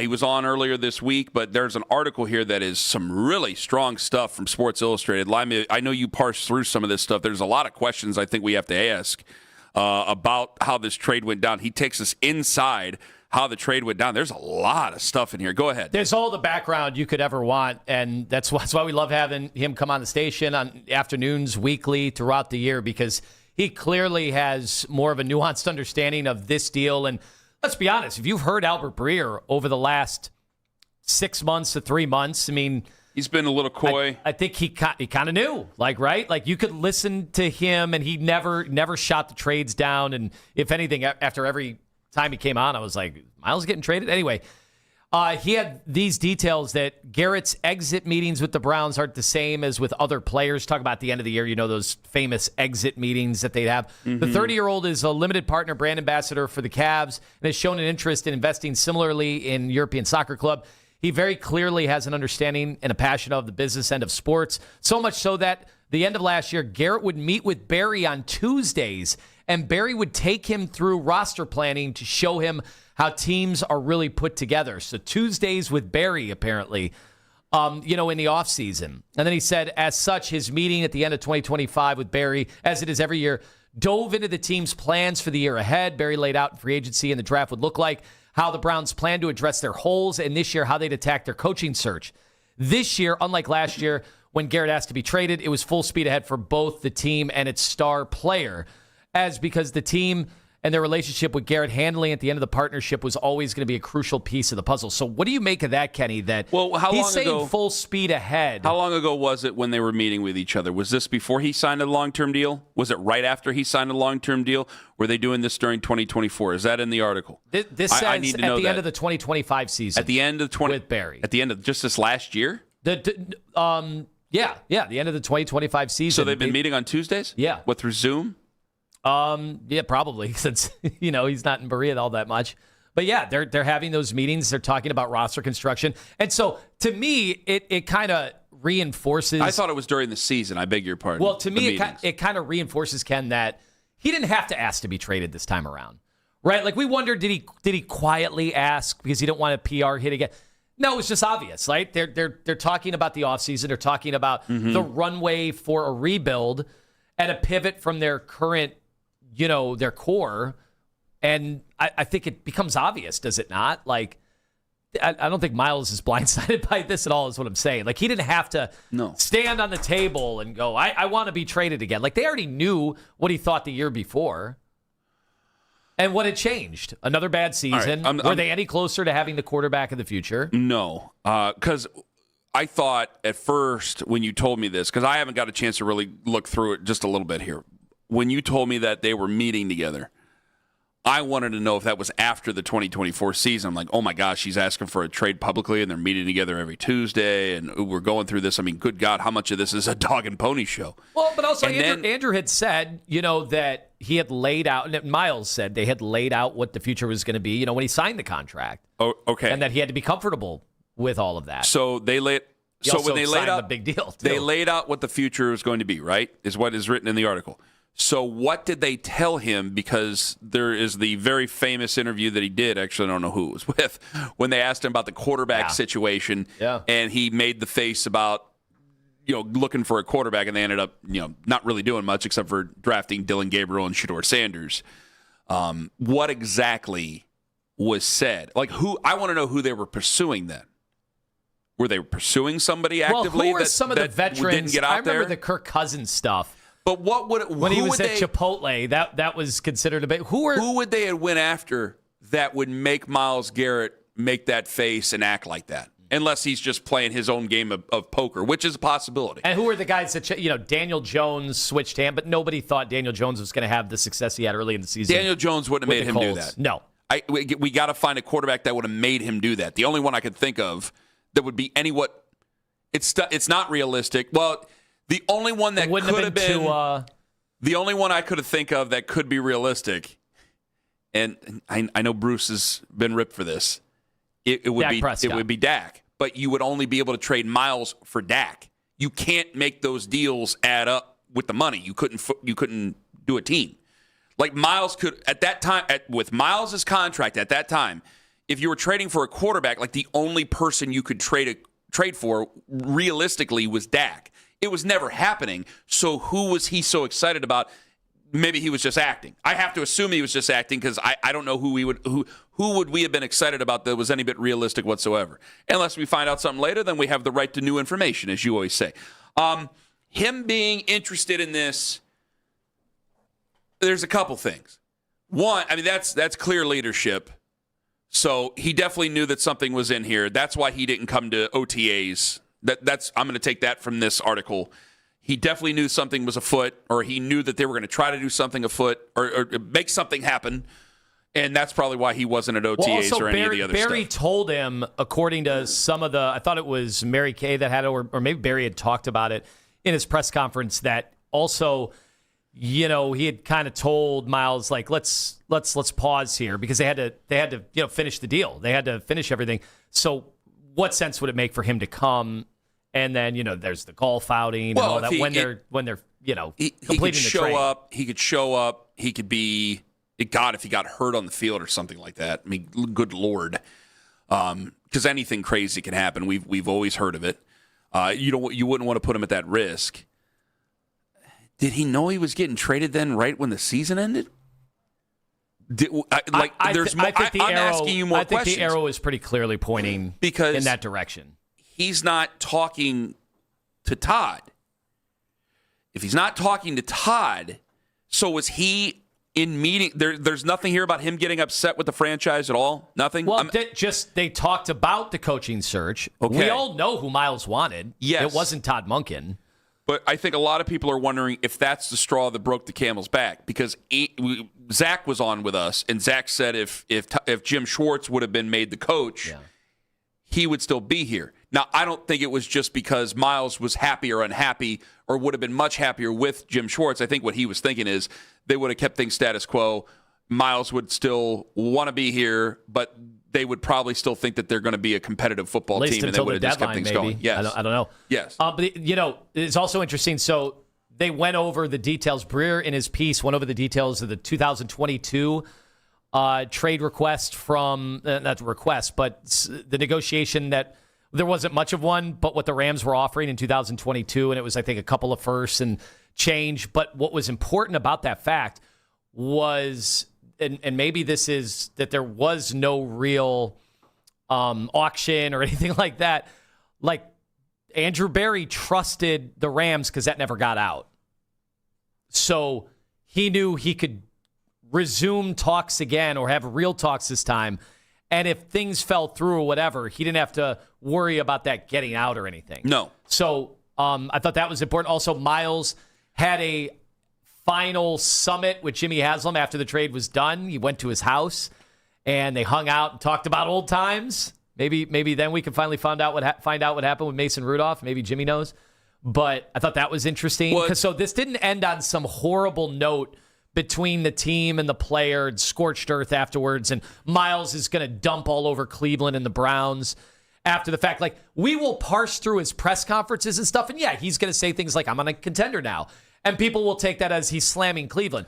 But I don't think there is some bitter... He's probably mad they didn't win. Yes, he's probably mad they didn't get him a quarterback, but he's not going to dump on the city, and he's not going to dump on the organization. I don't want to be petty towards him. I don't. But I have a criticism. All right, when we come back. 216-474-0092. Also, you got to get to the people that helped make Andrew Berry come to the conclusion of making this trade, because you thought you were out with DePodesta. You are pulled right back in with another baseball guy. Ken Carman, Anthony Lima, Daniel Oyefusi, 9 o'clock on the Fan. All right.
26, but only 1 over his last 18 games. Get all the latest Browns content filtered right to your phone during this offseason by following the Browns playlist and 92.3 The Fan on the Odyssey app. Headline sports news every 20 minutes right here on 92.3 The Fan. From the University Hospital Sports Desk, I'm Jeff Thomas.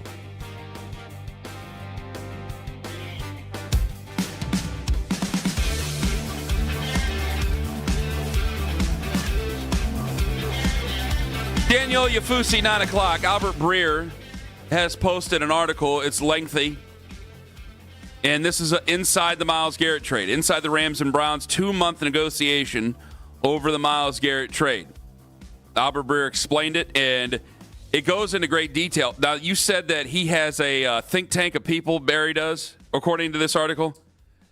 Yeah, so... Yeah, tell everybody who the think tank of people are. I thought this was interesting. Barry is part of a sort of think tank / buddy group of executives across sports. It includes St. Louis Cardinals president of baseball operations, Chaim Bloom, Oklahoma City Thunder GM Sam Presti, and Pittsburgh Penguins GM Kyle Dubas. And both Bloom and Presti have been in Barry's shoes, and he goes to talk about Presti making the massive moves that Presti has made over the years, including Paul George, because this has been related to basically an NBA type of trade. Meanwhile, Bloom anchored that resolve with his story of trading Mookie Betts when he was running the Red Sox, which, of course, not very popular there in Boston.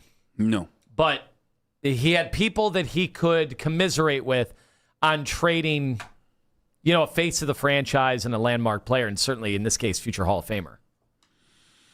It's not easy to do. What did we say forever, Ken? We said he'd be signing his own death certificate, right? That's what we thought at the time, anytime we talked about a Myles Garrett trade. Because what does it mean for the season they're about to have? Most likely not good. What are season ticket holders going to say about sitting through yet another losing season where you may not be any closer to getting your quarterback? Mm-hmm. We thought, they'll just fire the GM at the end of the year. Yes. But it doesn't feel that way right now. Especially a post-draft trade would result in the new starting defensive end just being the next guy up off the roster and not a two-time Pro Bowler. Yeah, someone who's as good as Jared Verse. Right. Presti is, I will say, baseball jokes aside, obviously, Presti is one of the most respected front office members in American professional sports. So that's... If you're going to have a friend help you through this, it's definitely that's one that can help you, because he certainly has come out on the other side with Oklahoma City. There's something I took away from this as well. They consulted with Myles, right? You said that they were having weekly meetings with Myles. Extensive weekly meetings, extensive consultations. Is this Myles throwing his input in on what the team should do, or just learning the ropes? I imagine taking some input, but mostly just here's where we are with the cap, here's where we are with our draft capital. And then on Saturday, this last Saturday, he went over there to Jimmy's house, and Myles and Jimmy sat down, and they had a summit conversation. Talked about the 9 years. Talked about the 9 years together. See, this is my thing. And this is not going to sound very nice to Myles, but this is the entire problem of if we haven't had many problems with Myles whatsoever. The biggest problem we've had is leadership, or lack thereof. This is a team that you can tell. If you're having a meeting every single week, if you're meeting with the owner, if you know each other's addresses, you're in conversation with the owner, this is a team that's been desperate for leadership since the Haslams have taken over. They have been desperate to, I'm not making a Chagrin Falls thing, they have been desperate to hand the keys to the building to somebody. They tried to do it with Baker, blew up in their face. They have tried to do it with Myles. It has been not a lot of success. They've tried it. I think they probably tried to do it or wanted to do it and force it with Deshaun Watson, and obviously that ain't going to take.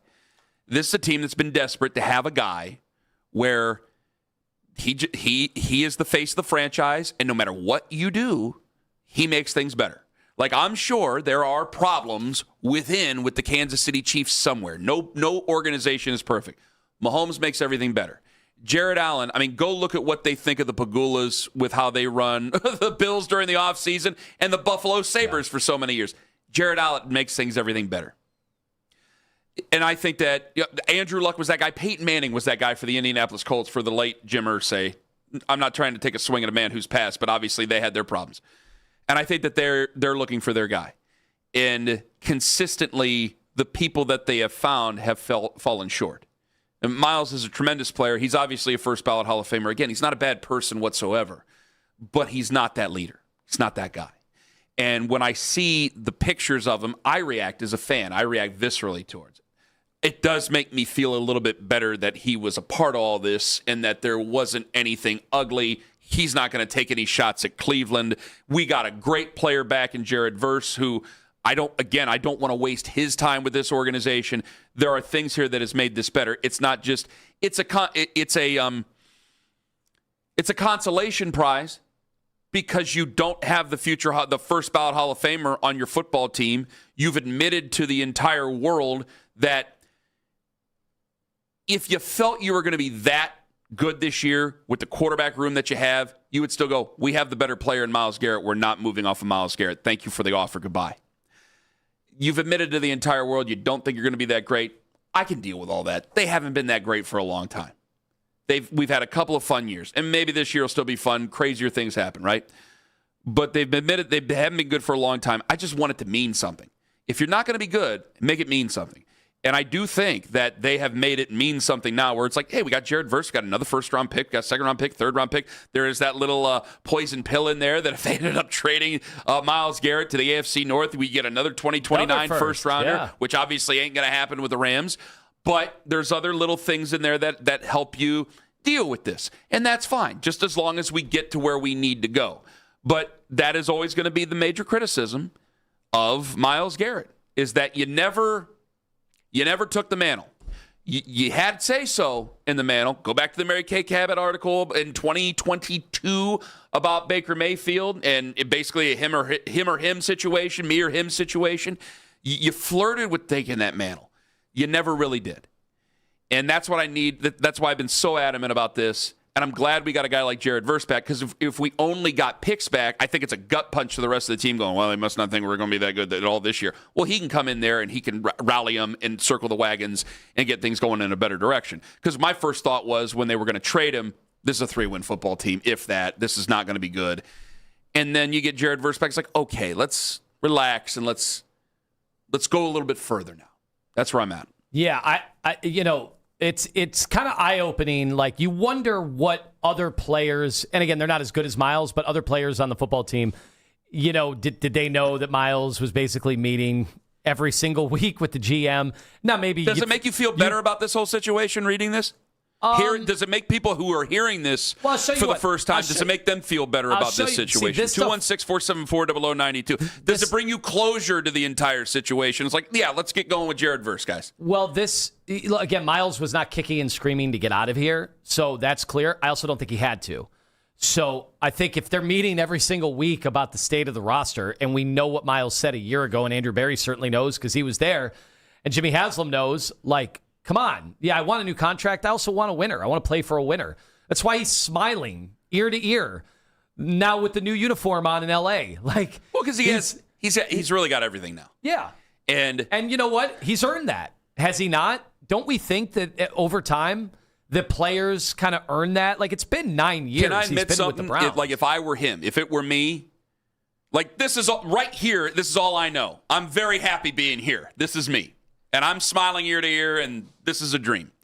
But for him, if I were him, now you have everything.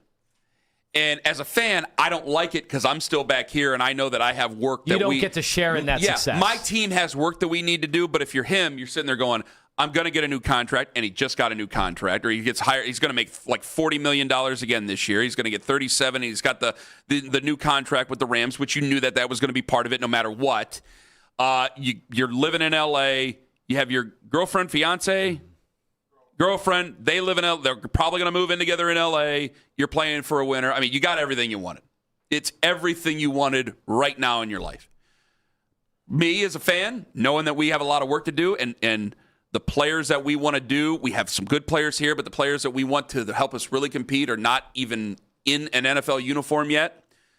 It's going to make me jealous. It's going to make me jealous that he gets to leave this situation, and I still have to roll up my sleeves with all the other fans, and we got to talk about quarterbacks until kingdom comes. Does it say anything to you? I can be honest with you about that. And that's 100% the way it's going to be. There will be some Myles Garrett diehard fans that are also Browns fans are also like, good for Myles. I want to see him win a Super Bowl now. Let's go. Even if it means the detriment of a draft pick for us by a few spots. I don't want to see him win whatever. a Super Bowl yet. Nah, not yet. He hasn't I earned that? got to root for him to lose. I'm sorry. We got a first-round pick. I still have to do what's best for the Cleveland Browns. I have to hope what's best for the Cleveland Browns. I have to make it as easy as I possibly can that they don't get in their own way, where we make it as like right on, like don't mess around with this. You make this choice. You got to do this. Make this as easy as possible. So I have to hope. Sorry, I don't want to hope. I don't wish ill will on Myles personally at all, professionally, whatever. I don't wish anything bad on any of those people over there. I got nothing wrong with them. I told you I had people texting me in the building on Sunday. Well, you didn't hear it, but they all heard it. I don't wish anything wrong against those folks.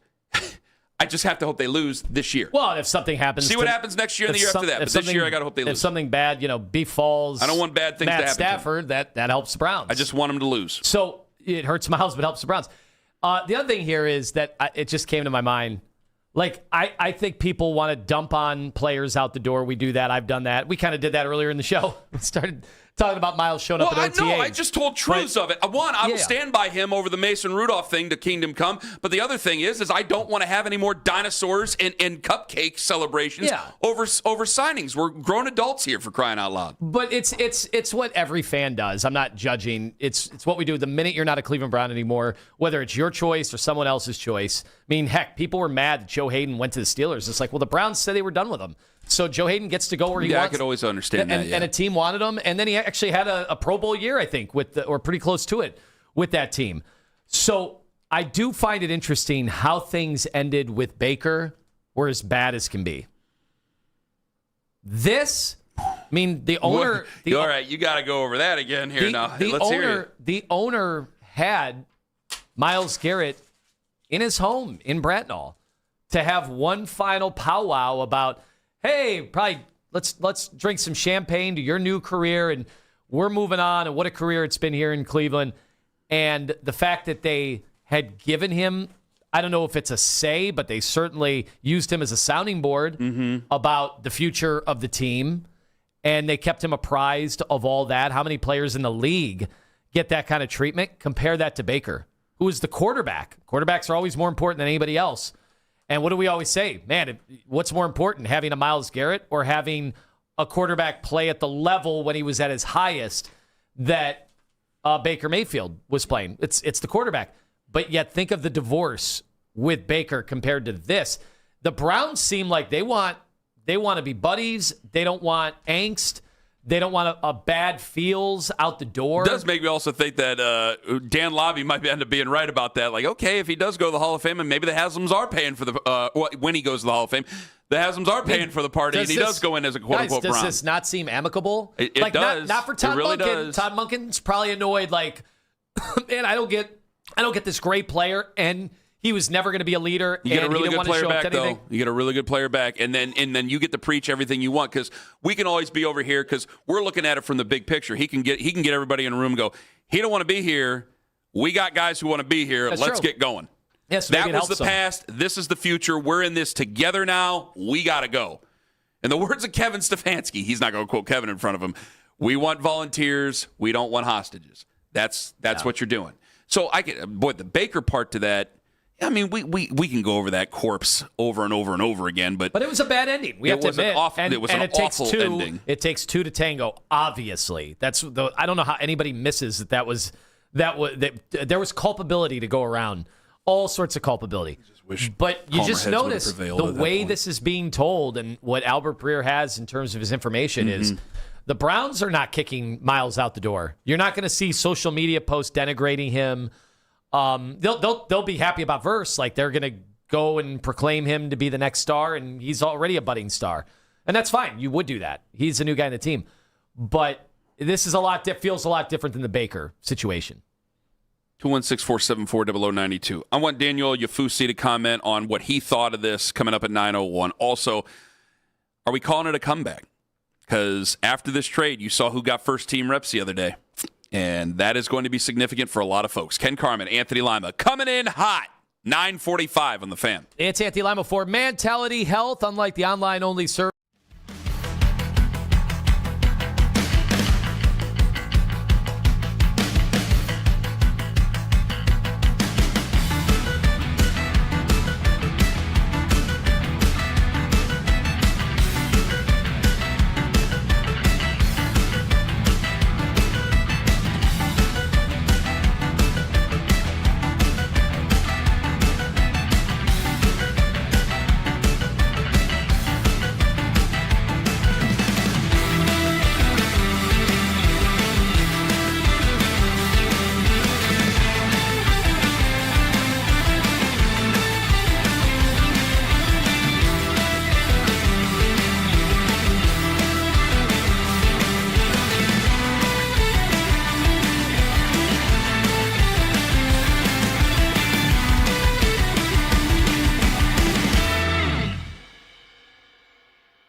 When there's news that affects the Cleveland sports fan, Darrow Ryder is on top of every headline.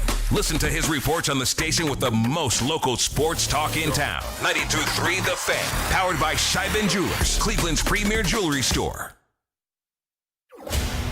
Talk sports deep into the Cleveland night. Overtime with Jake Volnick. Weeknights at 7. Sports Radio 92.3 The Fan. Coming up in 5 minutes, Lima's going to open up the gates for you as a baseball fan in this city. 5 minutes. Lima just said something that it will blow your doors off. Also, 9:22, if you've ever had to tell your 5-year-old bad news, we need you. A listener needs you. This is a good one. This is, I don't know how many days you go. Because now I think he might be pressing and he's thinking too much. It's been 4 days since the day it happened. I'd say ages 5 to 10 at least. Yeah. I ripped the Band-Aid off the night before it happened. Didn't go over great. All right, that coming up at 9:22. That's insider trading. Well, fair enough.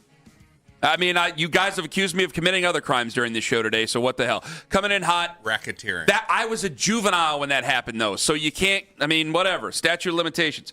9:43 coming in hot this morning. 216-474-0092. Greg Rosenthal. He was on Afternoon Drive, NFL.com, NFL Daily, yes. 03, IB. 03. It's on there. 03. Greg Rosenthal, NFL Daily Podcast, NFL.com. He's saying the quiet part. Actually, it's a loud part, out loud about the Browns QB race. Hit it.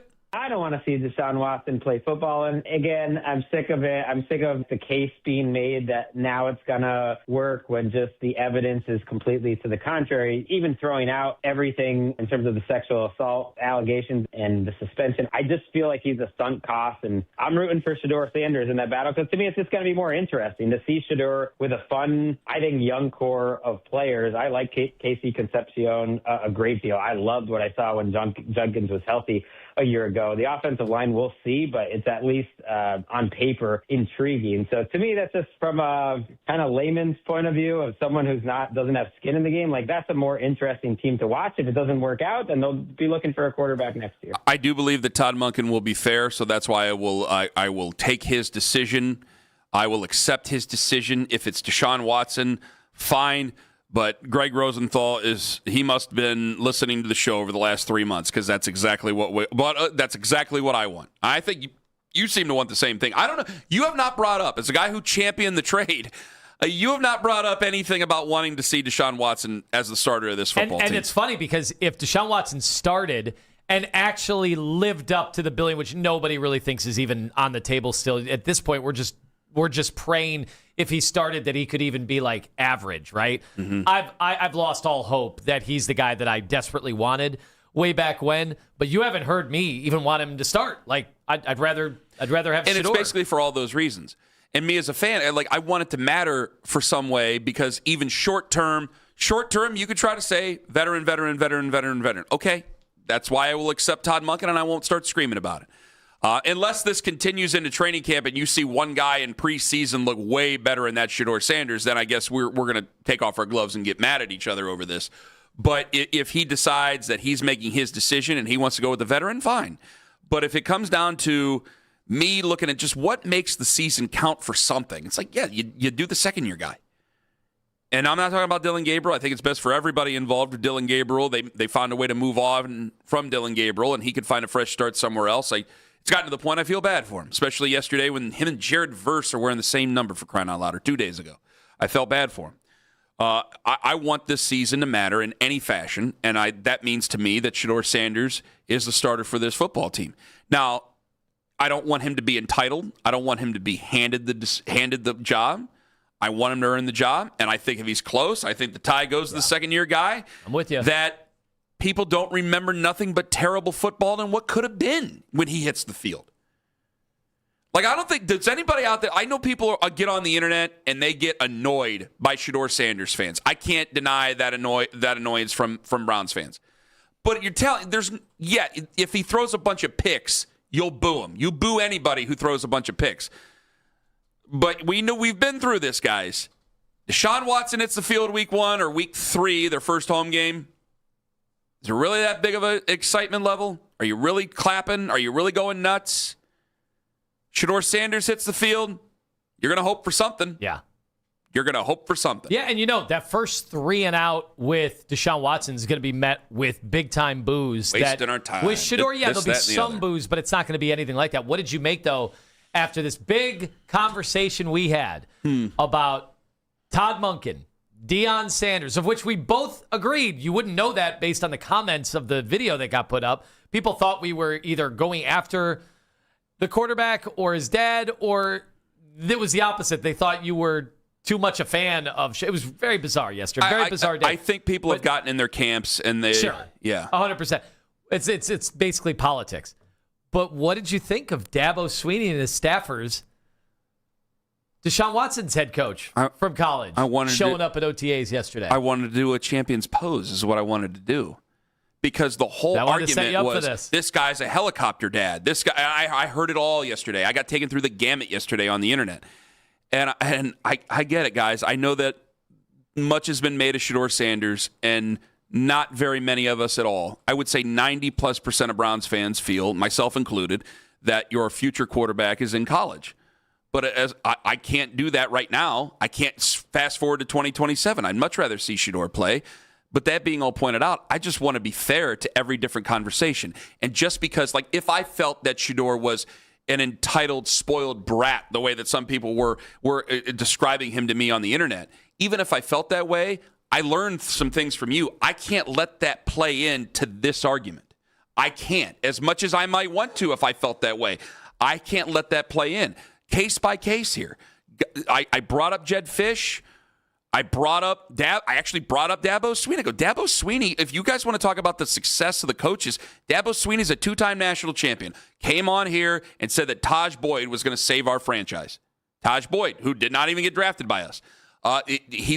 Guys stand by their guys, and you still talk to them later on. Coaches will always, I didn't realize that people didn't know that coaches will call each other all the time. There's definitely coaches who hate each other, but they will call each other all the time and try to find any ways. If you are, quote, saddled with a guy, or it's like, hey, this is your quarterback room, you got to make it work. Yeah. I'd be calling up Bill O'Brien. I'd be calling up Dabo Swinney. I'd be calling up, just like I said, Deion Sanders. I'd be calling up Pat Shurmur. If I was stuck with Dylan Gabriel, Dan Lanning's on the phone, or whoever with the Oregon Ducks is on the phone. I'm telling you right now, you do Dan what Lanning you can. better move here full time if he wants his player, his quarterback to get a shot here. You do what you can to try to unlock and try to find information and see what's going to be something that helps him. Because I can't just sit there and go, well, he can't run my offense. Well, too bad. The guy who can run your offense is either in college or not walking through that door. You have what you have, and you're supposed to win games now. So he can't just throw up. I was shocked that people did not know. I hate to be football guy, ball knower dude here. I was shocked that people didn't realize that coaches call each other all the time. And to not call his coach, even though, it's his dad and his dad's famous, it's a little bit weird. It's a little bit weird to not reach out at all. That's the way I felt. Lima's throwing down the gauntlet for Cleveland fans right now. I want you guys to hear this because this is your chance. The Guardians just took out 2 of 3 against the Yankees, and we had a conversation about this, and here is one snippet. I came away from this series and many other series that the Guardians have played already so excited about this season, excited about their future, because you got young guys, rookies, contributing to this team, and they're winning and how good they are. And they were picking up Jose Ramirez. If he continues to get hot, I think that they are a really tough out for any one of these big market, high-spending teams out there. I think that this is a team that could definitely be in the ALCS by the time that this season is done. We'll roll the dice once you get there, but I think this is an ALCS team right now. And what did Slade Ciccone say yesterday? Said they could be and play with anybody. They can beat anybody in this league. And he's talking about, we all know game to game. He whispered it. He's talking about playoffs, right? Yeah. I mean, he's talking about a series. Absolutely. And I thought about it. I asked Ken, just point blank out of nowhere. It's a hell of a question. I said, can you imagine what this is going to be like? Like, if they win the World Series, that this team, this is the team. This is the baseball team. And you said that there will be people who drop in acting like they've been watching them all year. Yeah, and I want to know, is it up to us as a fan base right now to start acknowledging? Now, Cavs are done. Browns has traded Myles Garrett. Is it up to the fan base right now to understand that this team absolutely has a chance to win the whole thing. It's not just young. They're young and they're good and they contribute to each other. And they're they've been better young than and last good. year. But I think, exactly, I agree with you. They're obviously better than last year. And when you're beating, I know it was early in the season, when you take 2 or 3 from the Dodgers, take 2 or 3 from the Yankees, you're proving you could compete with anybody. So I think you're right. I think it's if now or never when it comes to paying attention to them, because you don't want to be one of the people that dropped in, because there are gatekeepers of all 3 teams, especially when it comes to the Guardians. Coming up in 5 minutes, Daniel Oyefusi. And at 9:22, all you dads who had to tell a small child bad news, we have a listener who needs your advice. Ken Carman, Anthony Lima, coming in hot, 9:43 on The Fan.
92.3 The Fan on the Odyssey app for all today's headline segments. Headline sports news every 20 minutes right here on 92.3 The Fan. From the University Hospital Sports Desk, I'm Jeff Thomas. Sign up to be a part of the fan club. Download the free Odyssey app and follow 92.3 The Fan to get all of the best audio and best stories sent straight to your inbox. 92.3thefan.com.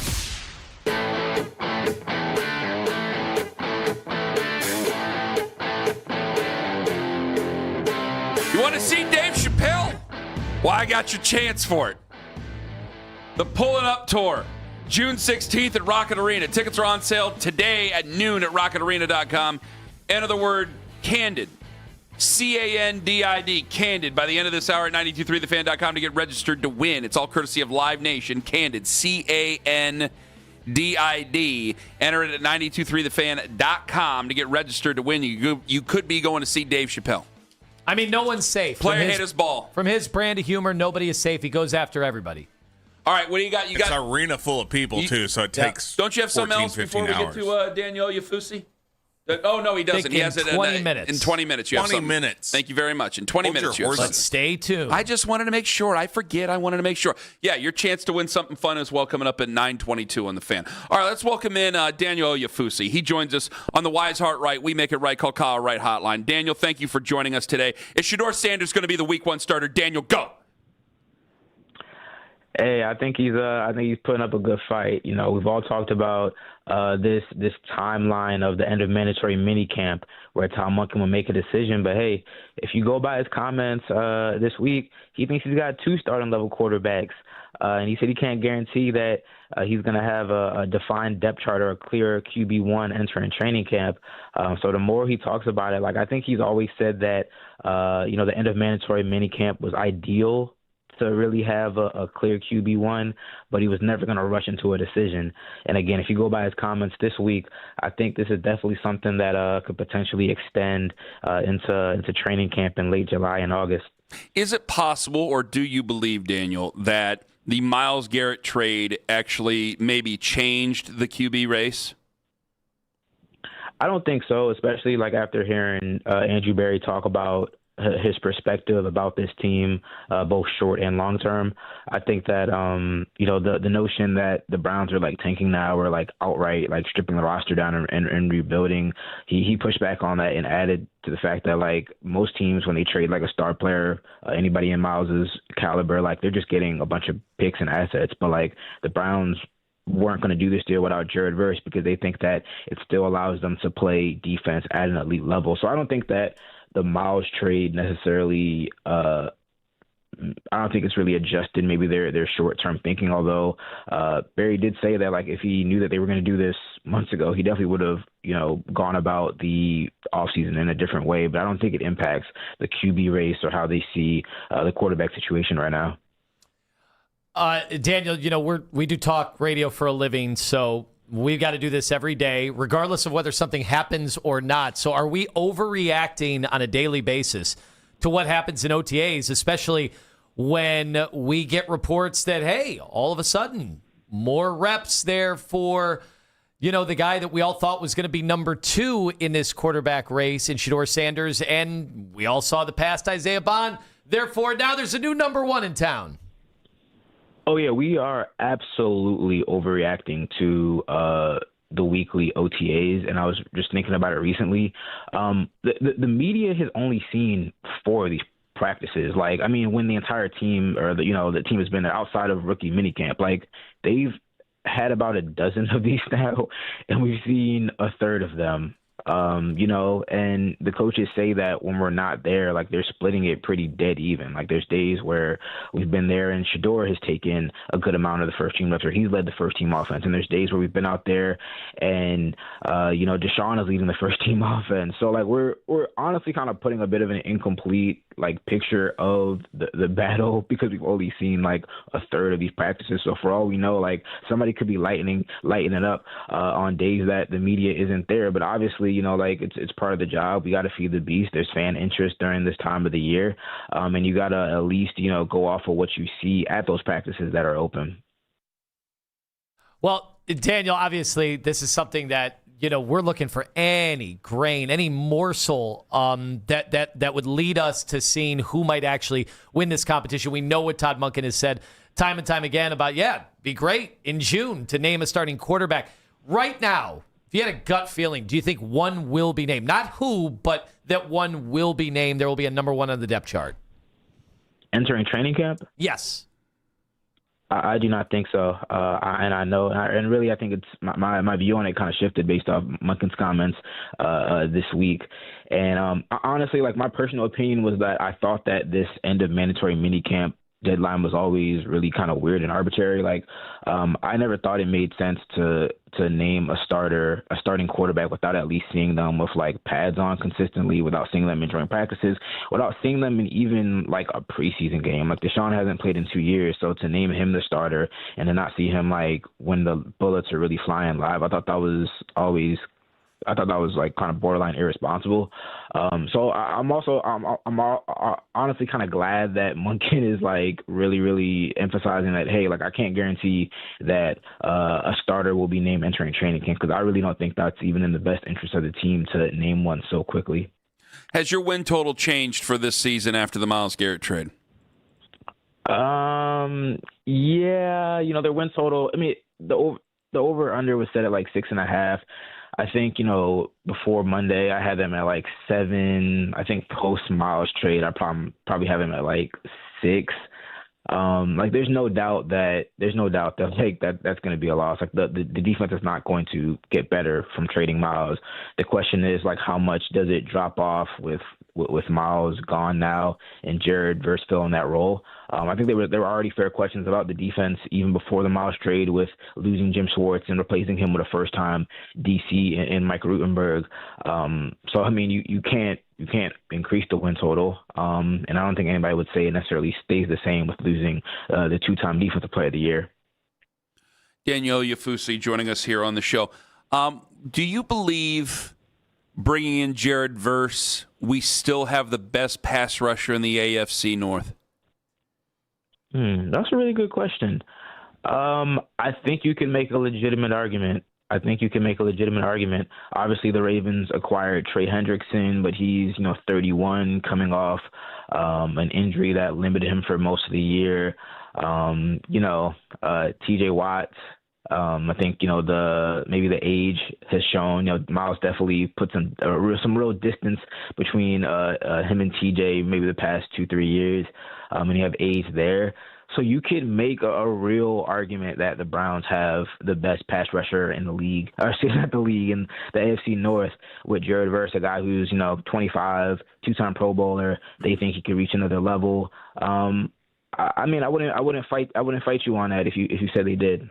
What do you think, Daniel Fusi joining us on the show, what do you think the future is for Denzel Ward? Near, far? Could he be gone by the trade deadline?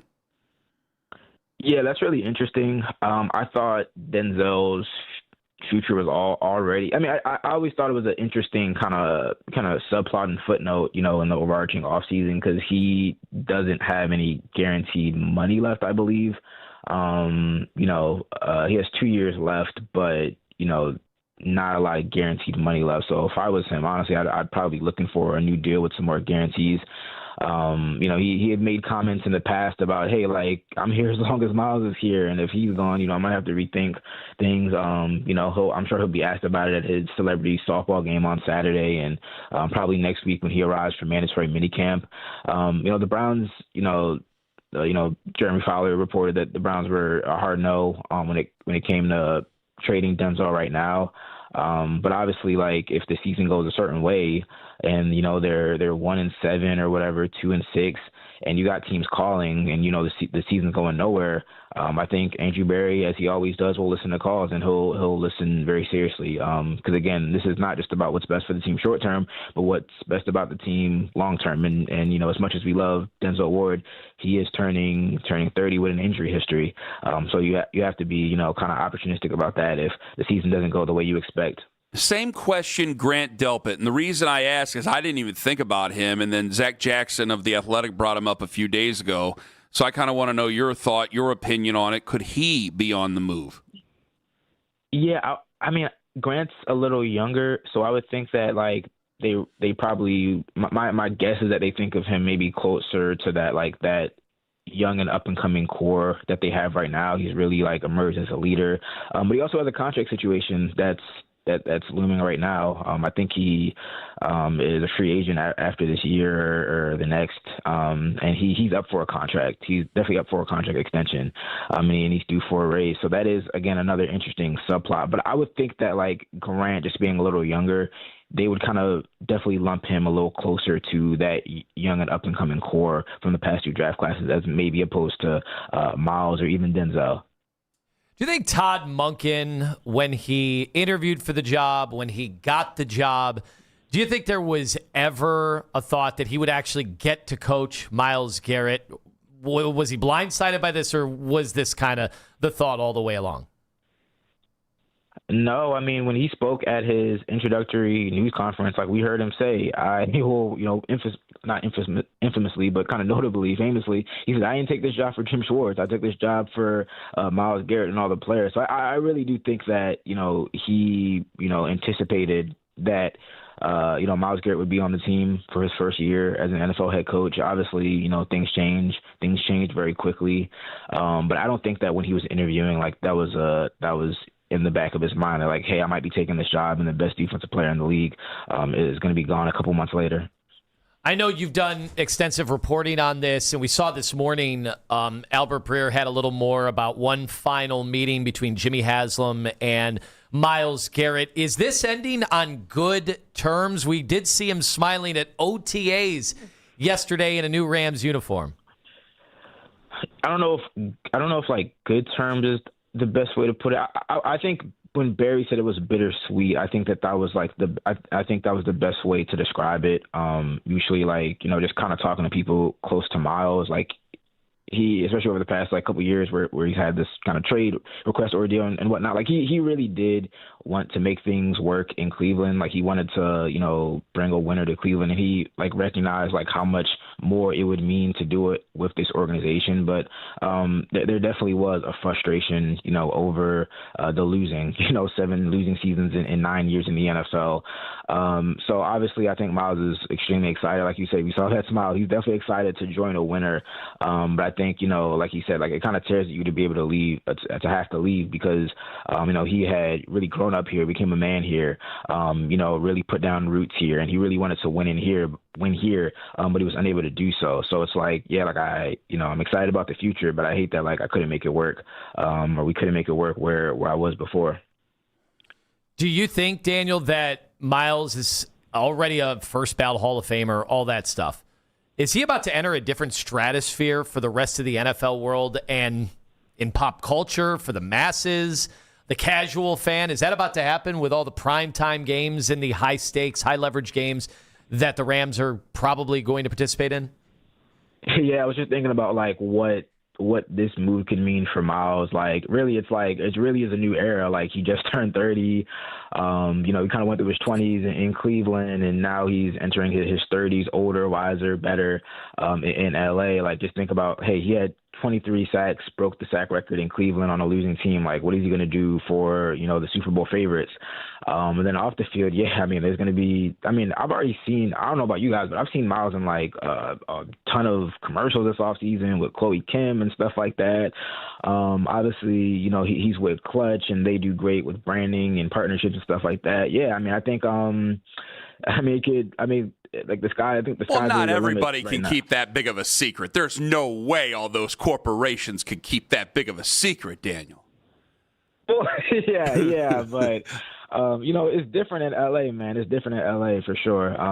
So I think it's going to be really cool for Myles. The on and off field exposure for sure that comes with winning, and then obviously being in that media market.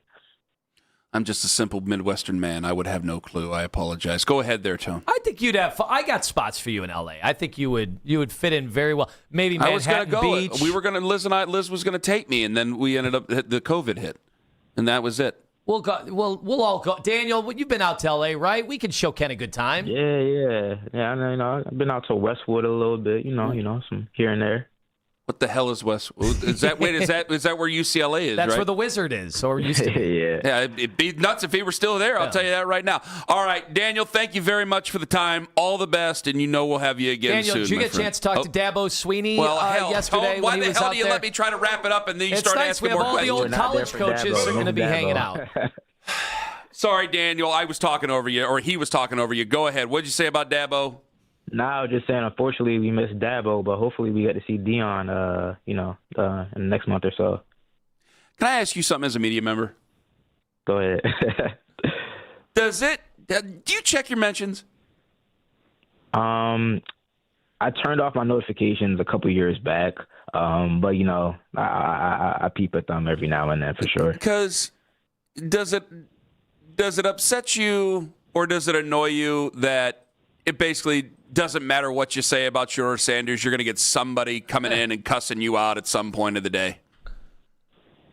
Yeah, it's definitely been an adjustment. I think it just it comes with the job, and I'll tell you, there's a lot worse job you could have than being an NFL reporter. So you just got to kind of look at the big picture at the end of the day. Because I sat there for 40 minutes arguing that, yes, Deion Sanders should have every right as a college football coach to talk to the head coach of the Cleveland Browns about a quarterback that he coached. It happens to be his son. And before the segment, I opened up a message calling me a goofy ass and being disrespectful to Deion Sanders some way, somehow, over what I had to say. So, yeah, it can be a little bit concerning, I guess. I just wanted to know from you, Daniel. Thank you. Now, can I close the interview with him? I'm sure Daniel has other things he has to do now. I enjoyed this, Daniel. Thank you very much on. for the time, Daniel. All the best to you and yours. Appreciate it. Y'all take care. Daniel Yafusi, ESPN, on the Wise Heart Right, We Make It Right, call Kyle Wright hotline. Yeah. He says we are totally overreacting to the Shedeur getting some more reps, and us thinking, hey, is there something changing here? It just happens to be the day after the Myles Garrett trade. All of a sudden, Shedeur's getting more reps. Daniel says, you guys are overreacting. I'm just as desperate as Jimmy Haslam. And I will tell you why in 5 minutes, as well as you got a 5-year-old in the car and they don't know what happened yet on Monday. Cover their ears. I'll tell you why coming up at 9:22 on The Fan. Window Nation, windownation.com. Folks, I'm going to tell you about a deal.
I think he's putting up a good fight. We've all talked about this timeline of the end of mandatory minicamp where Tom Monken will make a decision. But hey, if you go by his comments this week, he thinks he's got 2 starting level quarterbacks. He said he can't guarantee that he's going to have a defined depth chart or a clear QB1 entering training camp. So the more he talks about it, like I think he's always said that the end of mandatory minicamp was ideal to really have a clear QB1, but he was never going to rush into a decision. Kenny, before we get to that, we have a Connie. Folks, we got a Connie. Fan Cash Fridays, powered by Fanatic Sportsbook, America's fastest growing sportsbook. Be the 10th caller right now on our 92.3 The Fan contest line. Your chance to win $100 in Fan Cash from Fanatic Sportsbook. We do this every Friday. Winning hits different here. That's 216-474-0092. Stay tuned for the winner. We are going to help a local father here in moments. However, you heard Daniel Oyefusi right there. Shedeur going to be the starter week 1? I thought so the way this was trending, but Daniel says it's not trending anywhere. It's just one guy gets more reps one day. Doesn't matter if the best player that we've seen in our lifetime gets traded. It doesn't matter. There's no looking into that any further. Jimmy's desperate for leadership. That's where I think this whole Miles thing comes from, which A. Brock, by the way, sent us an email, says that Miles is more of a leader than Baker ever was. Whoa. That's what he said. Can he back it up? I don't know. How do we back it up? I don't know. Back it up. Well, it's an email, so I don't know if he's going to be able to back it up. Do you believe that he's a better leader than Miles ever was? Or that Baker ever was? See, we get into this all the time with LeBron, too. There's so many different styles, different shades of leadership that I think obviously it's easy to lead when you're winning. It's what happens when you're injured and losing and shaving 3 times during an NFL football game, as you famously deconstructed. It's been a long time since I did that. One of them was after the game. Yeah. Yeah, I don't think but one of them was during the game. Well, it was at halftime, so technically there was no play being made. Boy, if he would have ran back to the locker room to get a shave in. If he ran backwards during a play and into the tunnel and into the locker room. Brock is right, because Myles Garrett has been better at his job for longer than Baker Mayfield has been better at his job. But is that leadership? Yeah. But he's also been, I know he's had some speeding tickets, and I know he's he's the one who's been suspended, so I don't. I think just because, you know what? I think just because he's been better at his job than Baker has been at his job for a longer period of time, then I guess I would have to just give the slight edge to Myles Garrett because, again, Baker's never been suspended. Myles technically has been suspended. I ain't no technical about it. We got can all suspended. agree, though, there is better leadership out there than what we have seen from them, right? Yes. Yes. Yeah. So, including the quarterback that he's going to play with now. I'm reading a lot of Jared articles that came out after his rookie year and about how vocal he is from The Athletic. It's night and day, it seems, from what we saw from Miles. It does. But let me ask you, Owen. It's like we just pulled out. We still see that, though. But hold on. On defense, where they had their choreographed dances after third down stops and incompletions in the end zone and whatever, like Jim Schwartz on the sideline, there was leadership there. Right. Or did they just all play really good defense? Well, Michael Flatley was the leader of Riverdance. He was. He was the lord of it. We watched that He last was the week. lord of the dance. Are you impressed by Riverdance? Yes. Okay, just making sure. Are you kidding me? Coming up at 9:45, coming in hot. We'll talk Riverdance. Are you ready to help a local father? Reed, do you have the tweet up in front of you? That sounds like a Fox 8 sweeps. A local father need this month. If it's me on the story, it's going to be nice. If it's the Galaxy on the story, then he's probably ripped somebody off, that local father. That's right. Who's still in need of bail money. Yes. So in this case, Matt Pashedley, somebody listens to the show. Say his full name, why don't you? Well, he said he might call in, but he has a 5-year-old, and it's such the perfect age. Hope the 5-year-old ain't listening right now. A 5-year-old isn't following the day-by-day machinations of OTAs, right? But a 5-year-old why not? Is old enough to know who Myles Garrett is in that household, clearly. Yeah. And he says he hasn't had the heart to tell him yet that Myles is no longer a Cleveland Brown. He says I don't have the heart to tell my 5-year-old son they traded 95. He has a jersey and is going to his first training camp this year to see the number he wears at home. Well, I'm sure somebody's going to wear number 95 there. Oh, you think this year they'll reassign that number Dylan right away? Gabriel? He needs a new number? I have a Myles Garrett jersey. if you want to keep the charade going, give us an email, and I will go wear my 95 jersey. You can just show up at your house. Go, I'm Myles Garrett. You could be like the guy in L.A., the comedian. Good to see you. Who rents the imposters. Yes. Hey, look, it's Michael Jackson. He's at my house along with Walter White. What? Hello, young man. I'm Myles Garrett. It's nice to meet you. How does he tell his son? How does he tell his son? Well, stop imagining me showing up to someone's house dressed as Myles, acting like a Myles Garrett with a number 95 jersey on. I know. You stop it. And then there's Tom Cruise here. What is this? And then 3 minutes later, they run out of things to talk about. They start playing video games. It's a great series. You got to see it. Kenny, you are the king of breaking the news at a young age and letting your children know it's going to be a lifetime of disappointment. I like to get it right out of the way. Get ready. Let's give you the bad news and be on with it. It is a coming of age tale. It's almost like the Wonder Years, but Browns. Because on Sunday, when I got texted, and it's like, Kenny, you got to get ready for tomorrow. This is going to happen. And I went, okay. And I go upstairs, and we're sitting there at dinner. And I told this story on Monday. I'll tell it again real quick. We're eating dinner, and I'm looking at Liz because I sit at the head of the table. I look at Liz, and I go, they're going to trade Myles Garrett tomorrow. And Axel has his fork in his hand, and he just goes, and like drops it on the plate and does that like pained, annoyed, like grab at his forehead. And he goes, why? And he looks, and I go, well, it's time to trade him. You don't want to play for us anymore. And they are probably getting a lot of picks back, even though the guy who texted me said that we ain't going to like the haul back. He goes, what does that mean? I go, I don't know. Maybe we're not going to get that many picks back, and I guess I'm just going to have to deal with it, and we're going to move on. But still, it's going to be a hell of a day tomorrow. And because I have prepared him for this thing, because he has lived this life of having to deal, because I come out and I tell him everything. He knows how the sausage is made.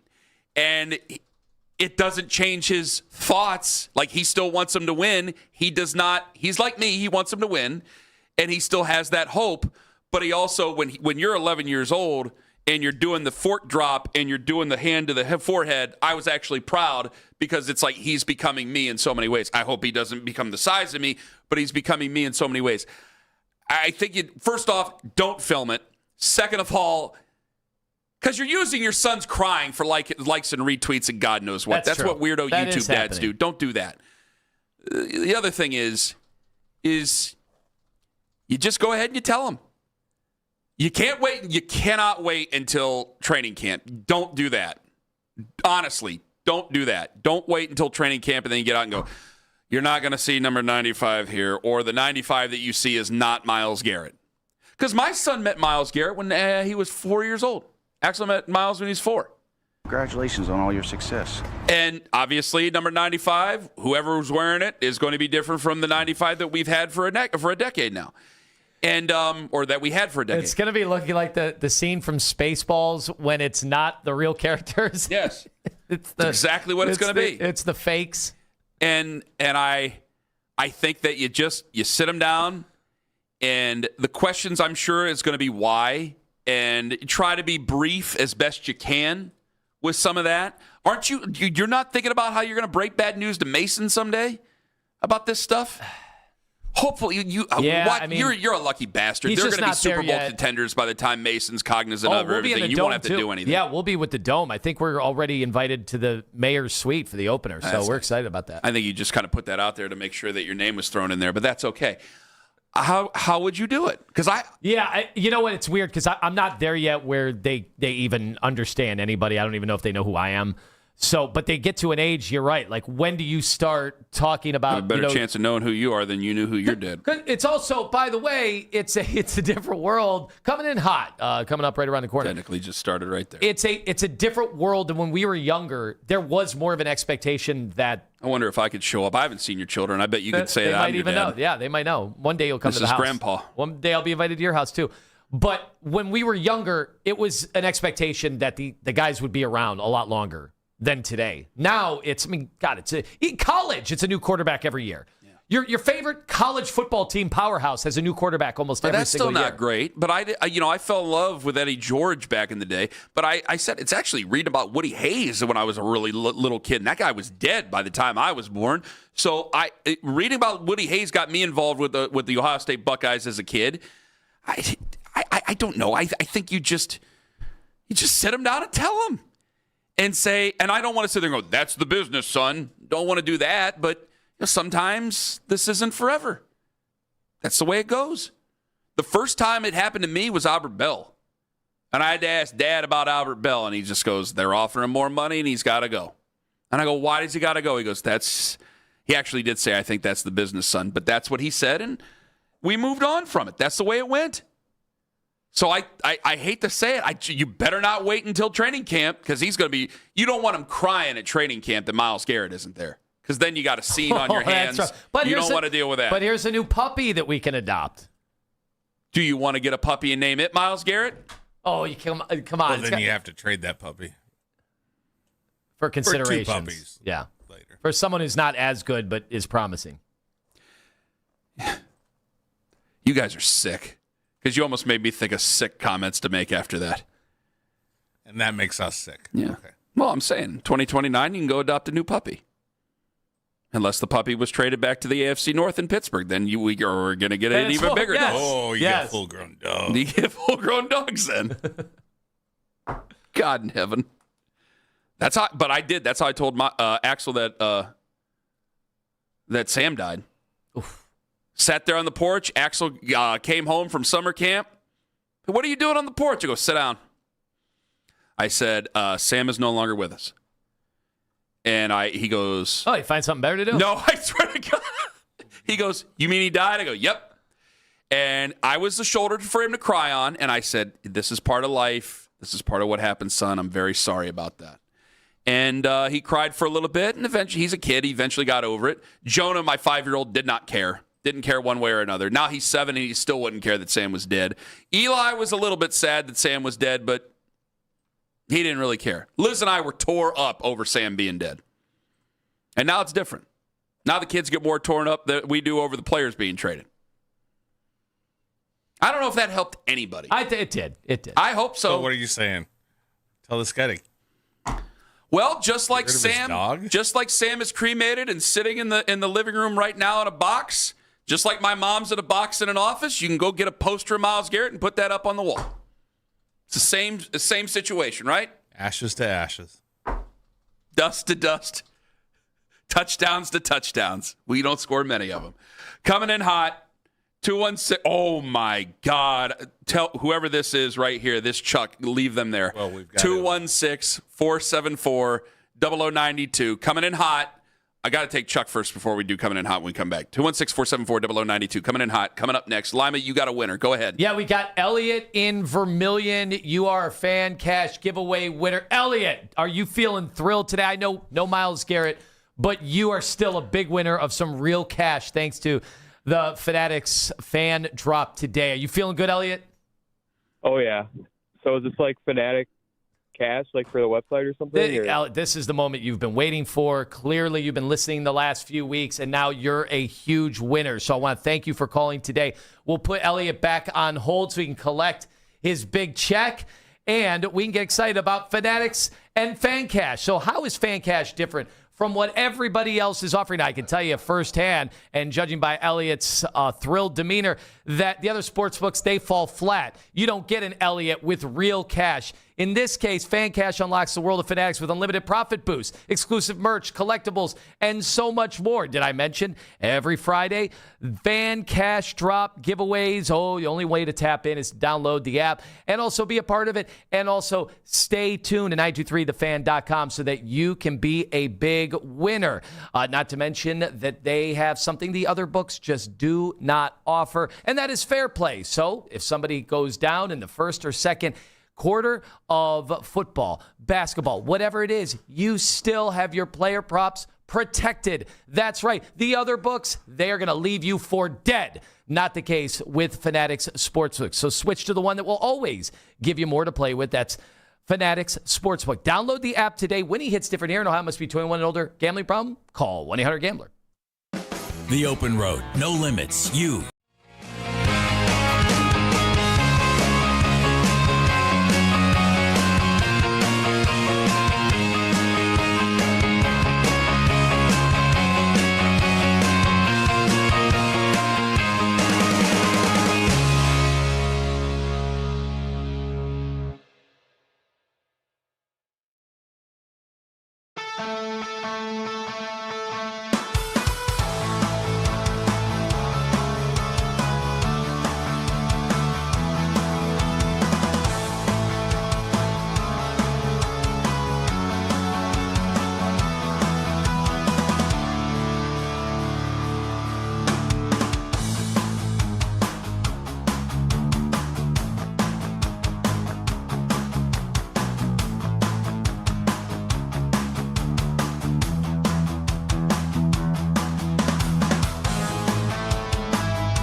now because you can get insulated now with no payments for an entire year. A full year of utility bill savings before you make a payment. USA Insulation, 1-800-USA-FOAM, 800-USA-FOAM. USA Insulation. Listen to 92.3 The Fan on the Odyssey, iHeartRadio, and TuneIn app. This is head coach Todd Monken, and you're coming in hot.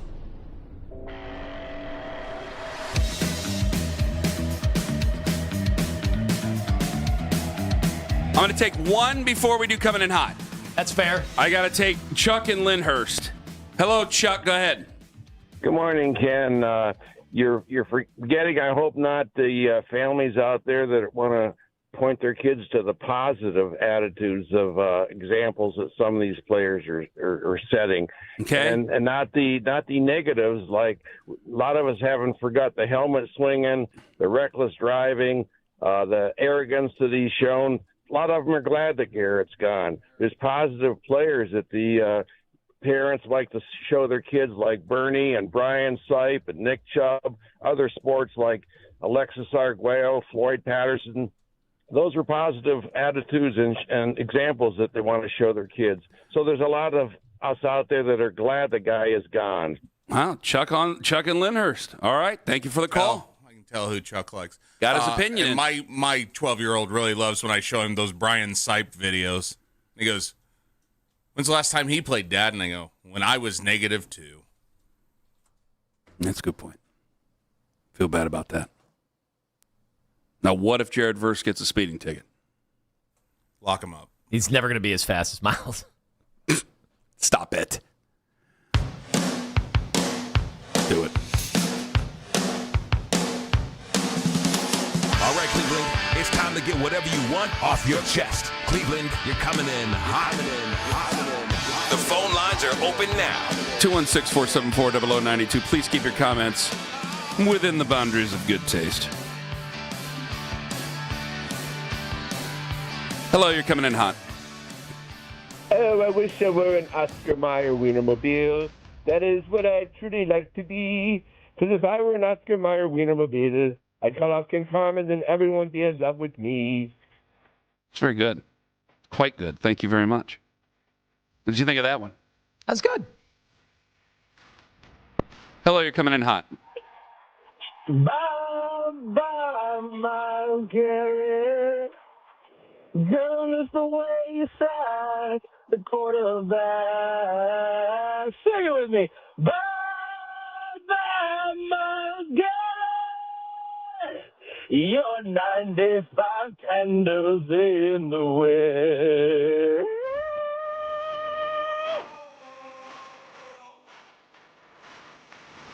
What did you think of that one? He got the high note in there. Yeah. Impressive. He got up there. It's a Parks and Rec thing. Oh, real? Oh, yeah. Little Sebastian. Sebastian. That's right. Everyone loved him. Yeah. And never understood why. No. Hello, you're coming in hot. The Browns' new defensive coordinator, defensive players, going to find out real soon how to get steamrolled. Next week. Next week, it's coming. Yep. The big boy. You guys, hey, you going to see? Are you going to see the big boy rolling through town? Hell yeah. Is he still there? Hey. Oh, there he is. There's that big boy. He's still blowing the horn. Hey, horn blower. Horatio. He's still doing it. He's not going to answer the question. I'm glad he found his niche, though. I like when they have props. He would just call in and just like yell at me, and that like nothing did. And then he found his niche, and I'm glad. What do you think those wooden train whistles are going for? It's paid off by now. Oh, easily. That's got. Have you ever seen a brand new horn train whistle?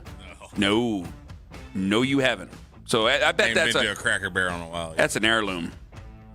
That's an heir. They still sell those over there, Cracker Barrel? I would imagine.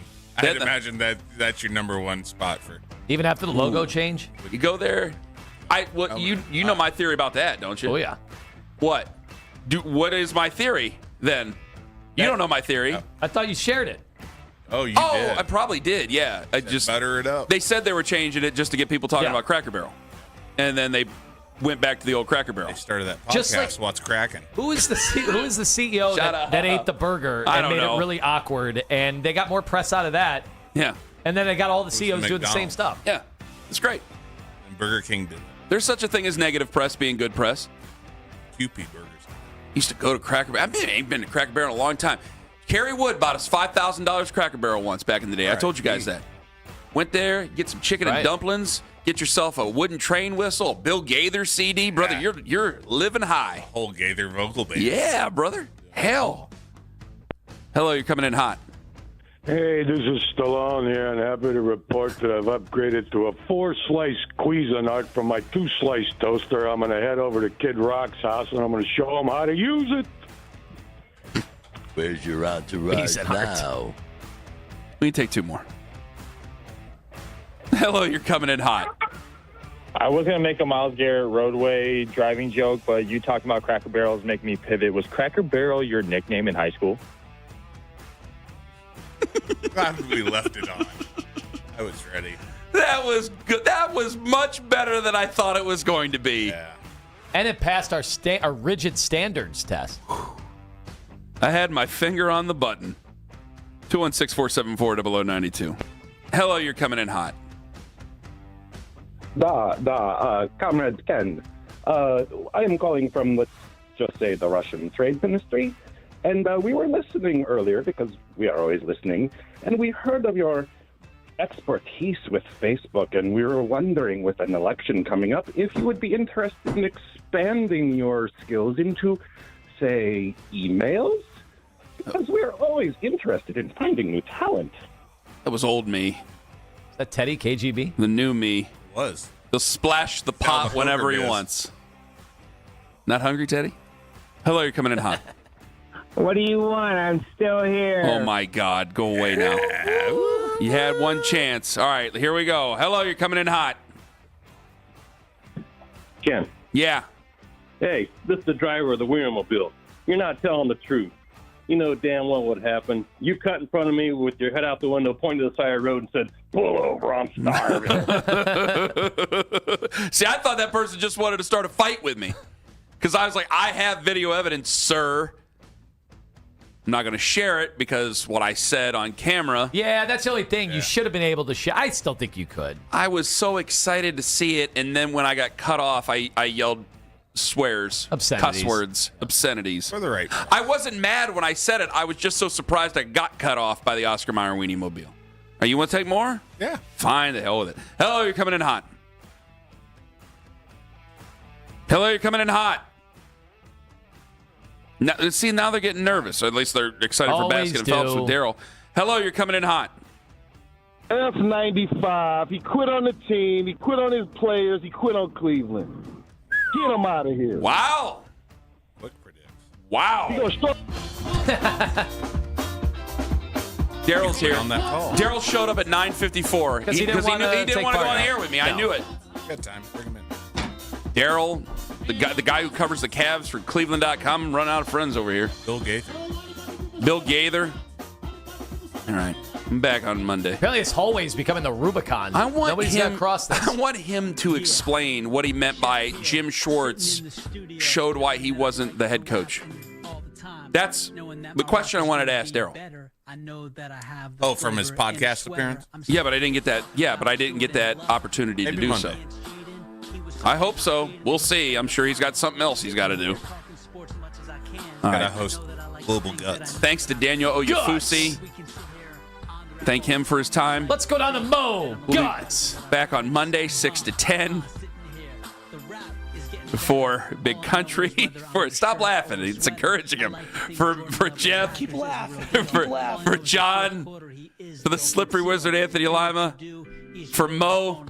Down on the sidelines Here at Global Guts. Bushnell binoculars, our grand prize. Now you get the pass to Universal Studios for the day. And some British Knights. Yeah. What about the dinosaurs? You gotta have the dinosaurs. How many aggregate crags are still out there? Like the big thing you got if you won? That's got to be going for like $10,000. I bet it's more like valuable than a bunch of Super Bowl Didn't rings. Kids need therapy after going on that show. No, that was Double Dare. Vodka, whiskey, beer, tequila.